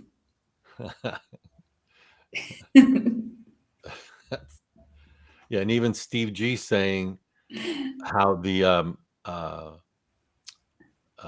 data could be affected by someone actually leaning against what was it, the wall or roof? Same thing. He's also saying, but yeah, Cy Ray giving that, and it opens up the door. When I hear things like that, as absurd as they may seem, it opens up the door to getting an evidentiary hearing, because if he has access, whether it's true or not, and we know it's BS, but let's assume you're BK in BK's position, you want something like that being said because it has exculpatory. If you know it's inculpable, so it's providing the basis for the charges, or you being present in the crime scene. It also provides potentially exculpatory evidence. But where did he Mhm. get it from and was it provided to the defense? All helpful to BK to vacate the plea. That's all I'm looking at. That's true. We've got about 1 minute and we've got to end because Big Amish has to get going and me too. But Thank yeah, you. we'll probably be back. Big Amish just stay for 1 minute afterwards. And then, yeah, guys, well, I hope you found that interesting. There is a mail in the description. We'll probably try and see if we can do another one later in the week. But yeah, this is interesting. And then you can also go and see they are on Dr. Phil and everywhere else. There's so much of them. It's hard to keep up. You just need daily calendars of them showing up. And I'm sure we'll see Olivia at some point. Tony Kohberger hung out eating Dylan's burnt popcorn. Watching Vampire Diaries. You guys are hilarious. I like it. Look, I'm going to say this. We don't know what happened. That's why I like to keep the chat a bit funny because I think there's a lot of things we will never know for now. If there's a trial, wow, then we're going to know. Yes. And for all of us, not just for BK, what Steve G is pushing with IGG and basically, appealing to unsolved crimes or even future crimes. He's appealing to that sense to allow IGG to basically be the standard. I say to everyone, hands down, do not. I mean, this should be attacked and challenged at every level. We do not want databases of our DNA being, or number one, the DNA being accessed by Othram, who uses an AI algorithm, right, to amplify DNA. And the reason is, let's say I'm from 23andMe, anyone's relative. First off, what information they could get from the actual DNA, that's one thing, because they won't tell you they're looking for something, but they could. There's always a backdoor, as we found out. But if they have, let's say, part of a puzzle, let's say you have a 30,000 piece puzzle set, and you have 10 pieces, like the skin cells in the BK case, you can't tell what that picture even looks like from those 10 cells. But if you allow them to use an AI algorithm to amplify it, right, and you get relatives and you start messing around with the integrity of the algorithm, right, you could take someone else's algorithm and you can manipulate it because they're using AI. And as we know, using AI, you could ask a question a certain way or remove certain statements and it'll come back with a different answer. And sometimes it doesn't want to answer a certain way, and it won't answer until you figure out the back door to AI. We know that from our own experiences. Yeah. So that's what's troubling, because we all would be targets. I do not want to be surveilled this way. I don't want But my if you health. sneeze, none of you heard what Steve said. You sneeze, they're going to get you. Yes. So your DNA, they could pick up your cup. They could go through our trash and actually recreate our family genealogy and the people who've been in our home based on what we know. If a trash pull is okay, it's discarded information, which I don't believe, because in order to get the DNA, you have to actually do a second search, in my opinion. You actually have to break it down and then analyze it. That's a second search. It's not like you're looking at, is there a bloody glove? Is there a gun that puts someone who's looking at it on notice of a reasonable suspicion of a crime? They're actually hunting your DNA in the trash. That's totally different. And I hope I'm making myself clear of the distinction. That was the case, if I'm not mistaken, regarding trash pull. It's one thing for something to be obvious and in public, that you could identify as having a reasonable suspicion of a crime, a bloody handkerchief, you name it, glove, anything.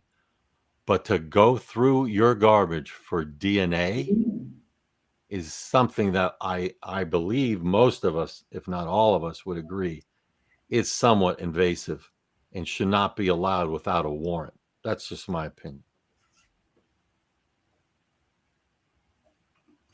I agree with you as well. Well, everyone, we will see you later in the week. Thank you so much. Yes, thank you. Thank you, everyone. And thank you, Wendy. I'll talk Always. to you in a second, Big Amish. All right, everyone, have a wonderful day, and we'll see you. Yep.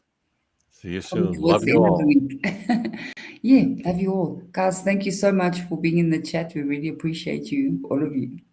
Yes. Keeping it funny always. We need to laugh, as you pointed out. We must. Have a wonderful day. Bye, guys. Yep.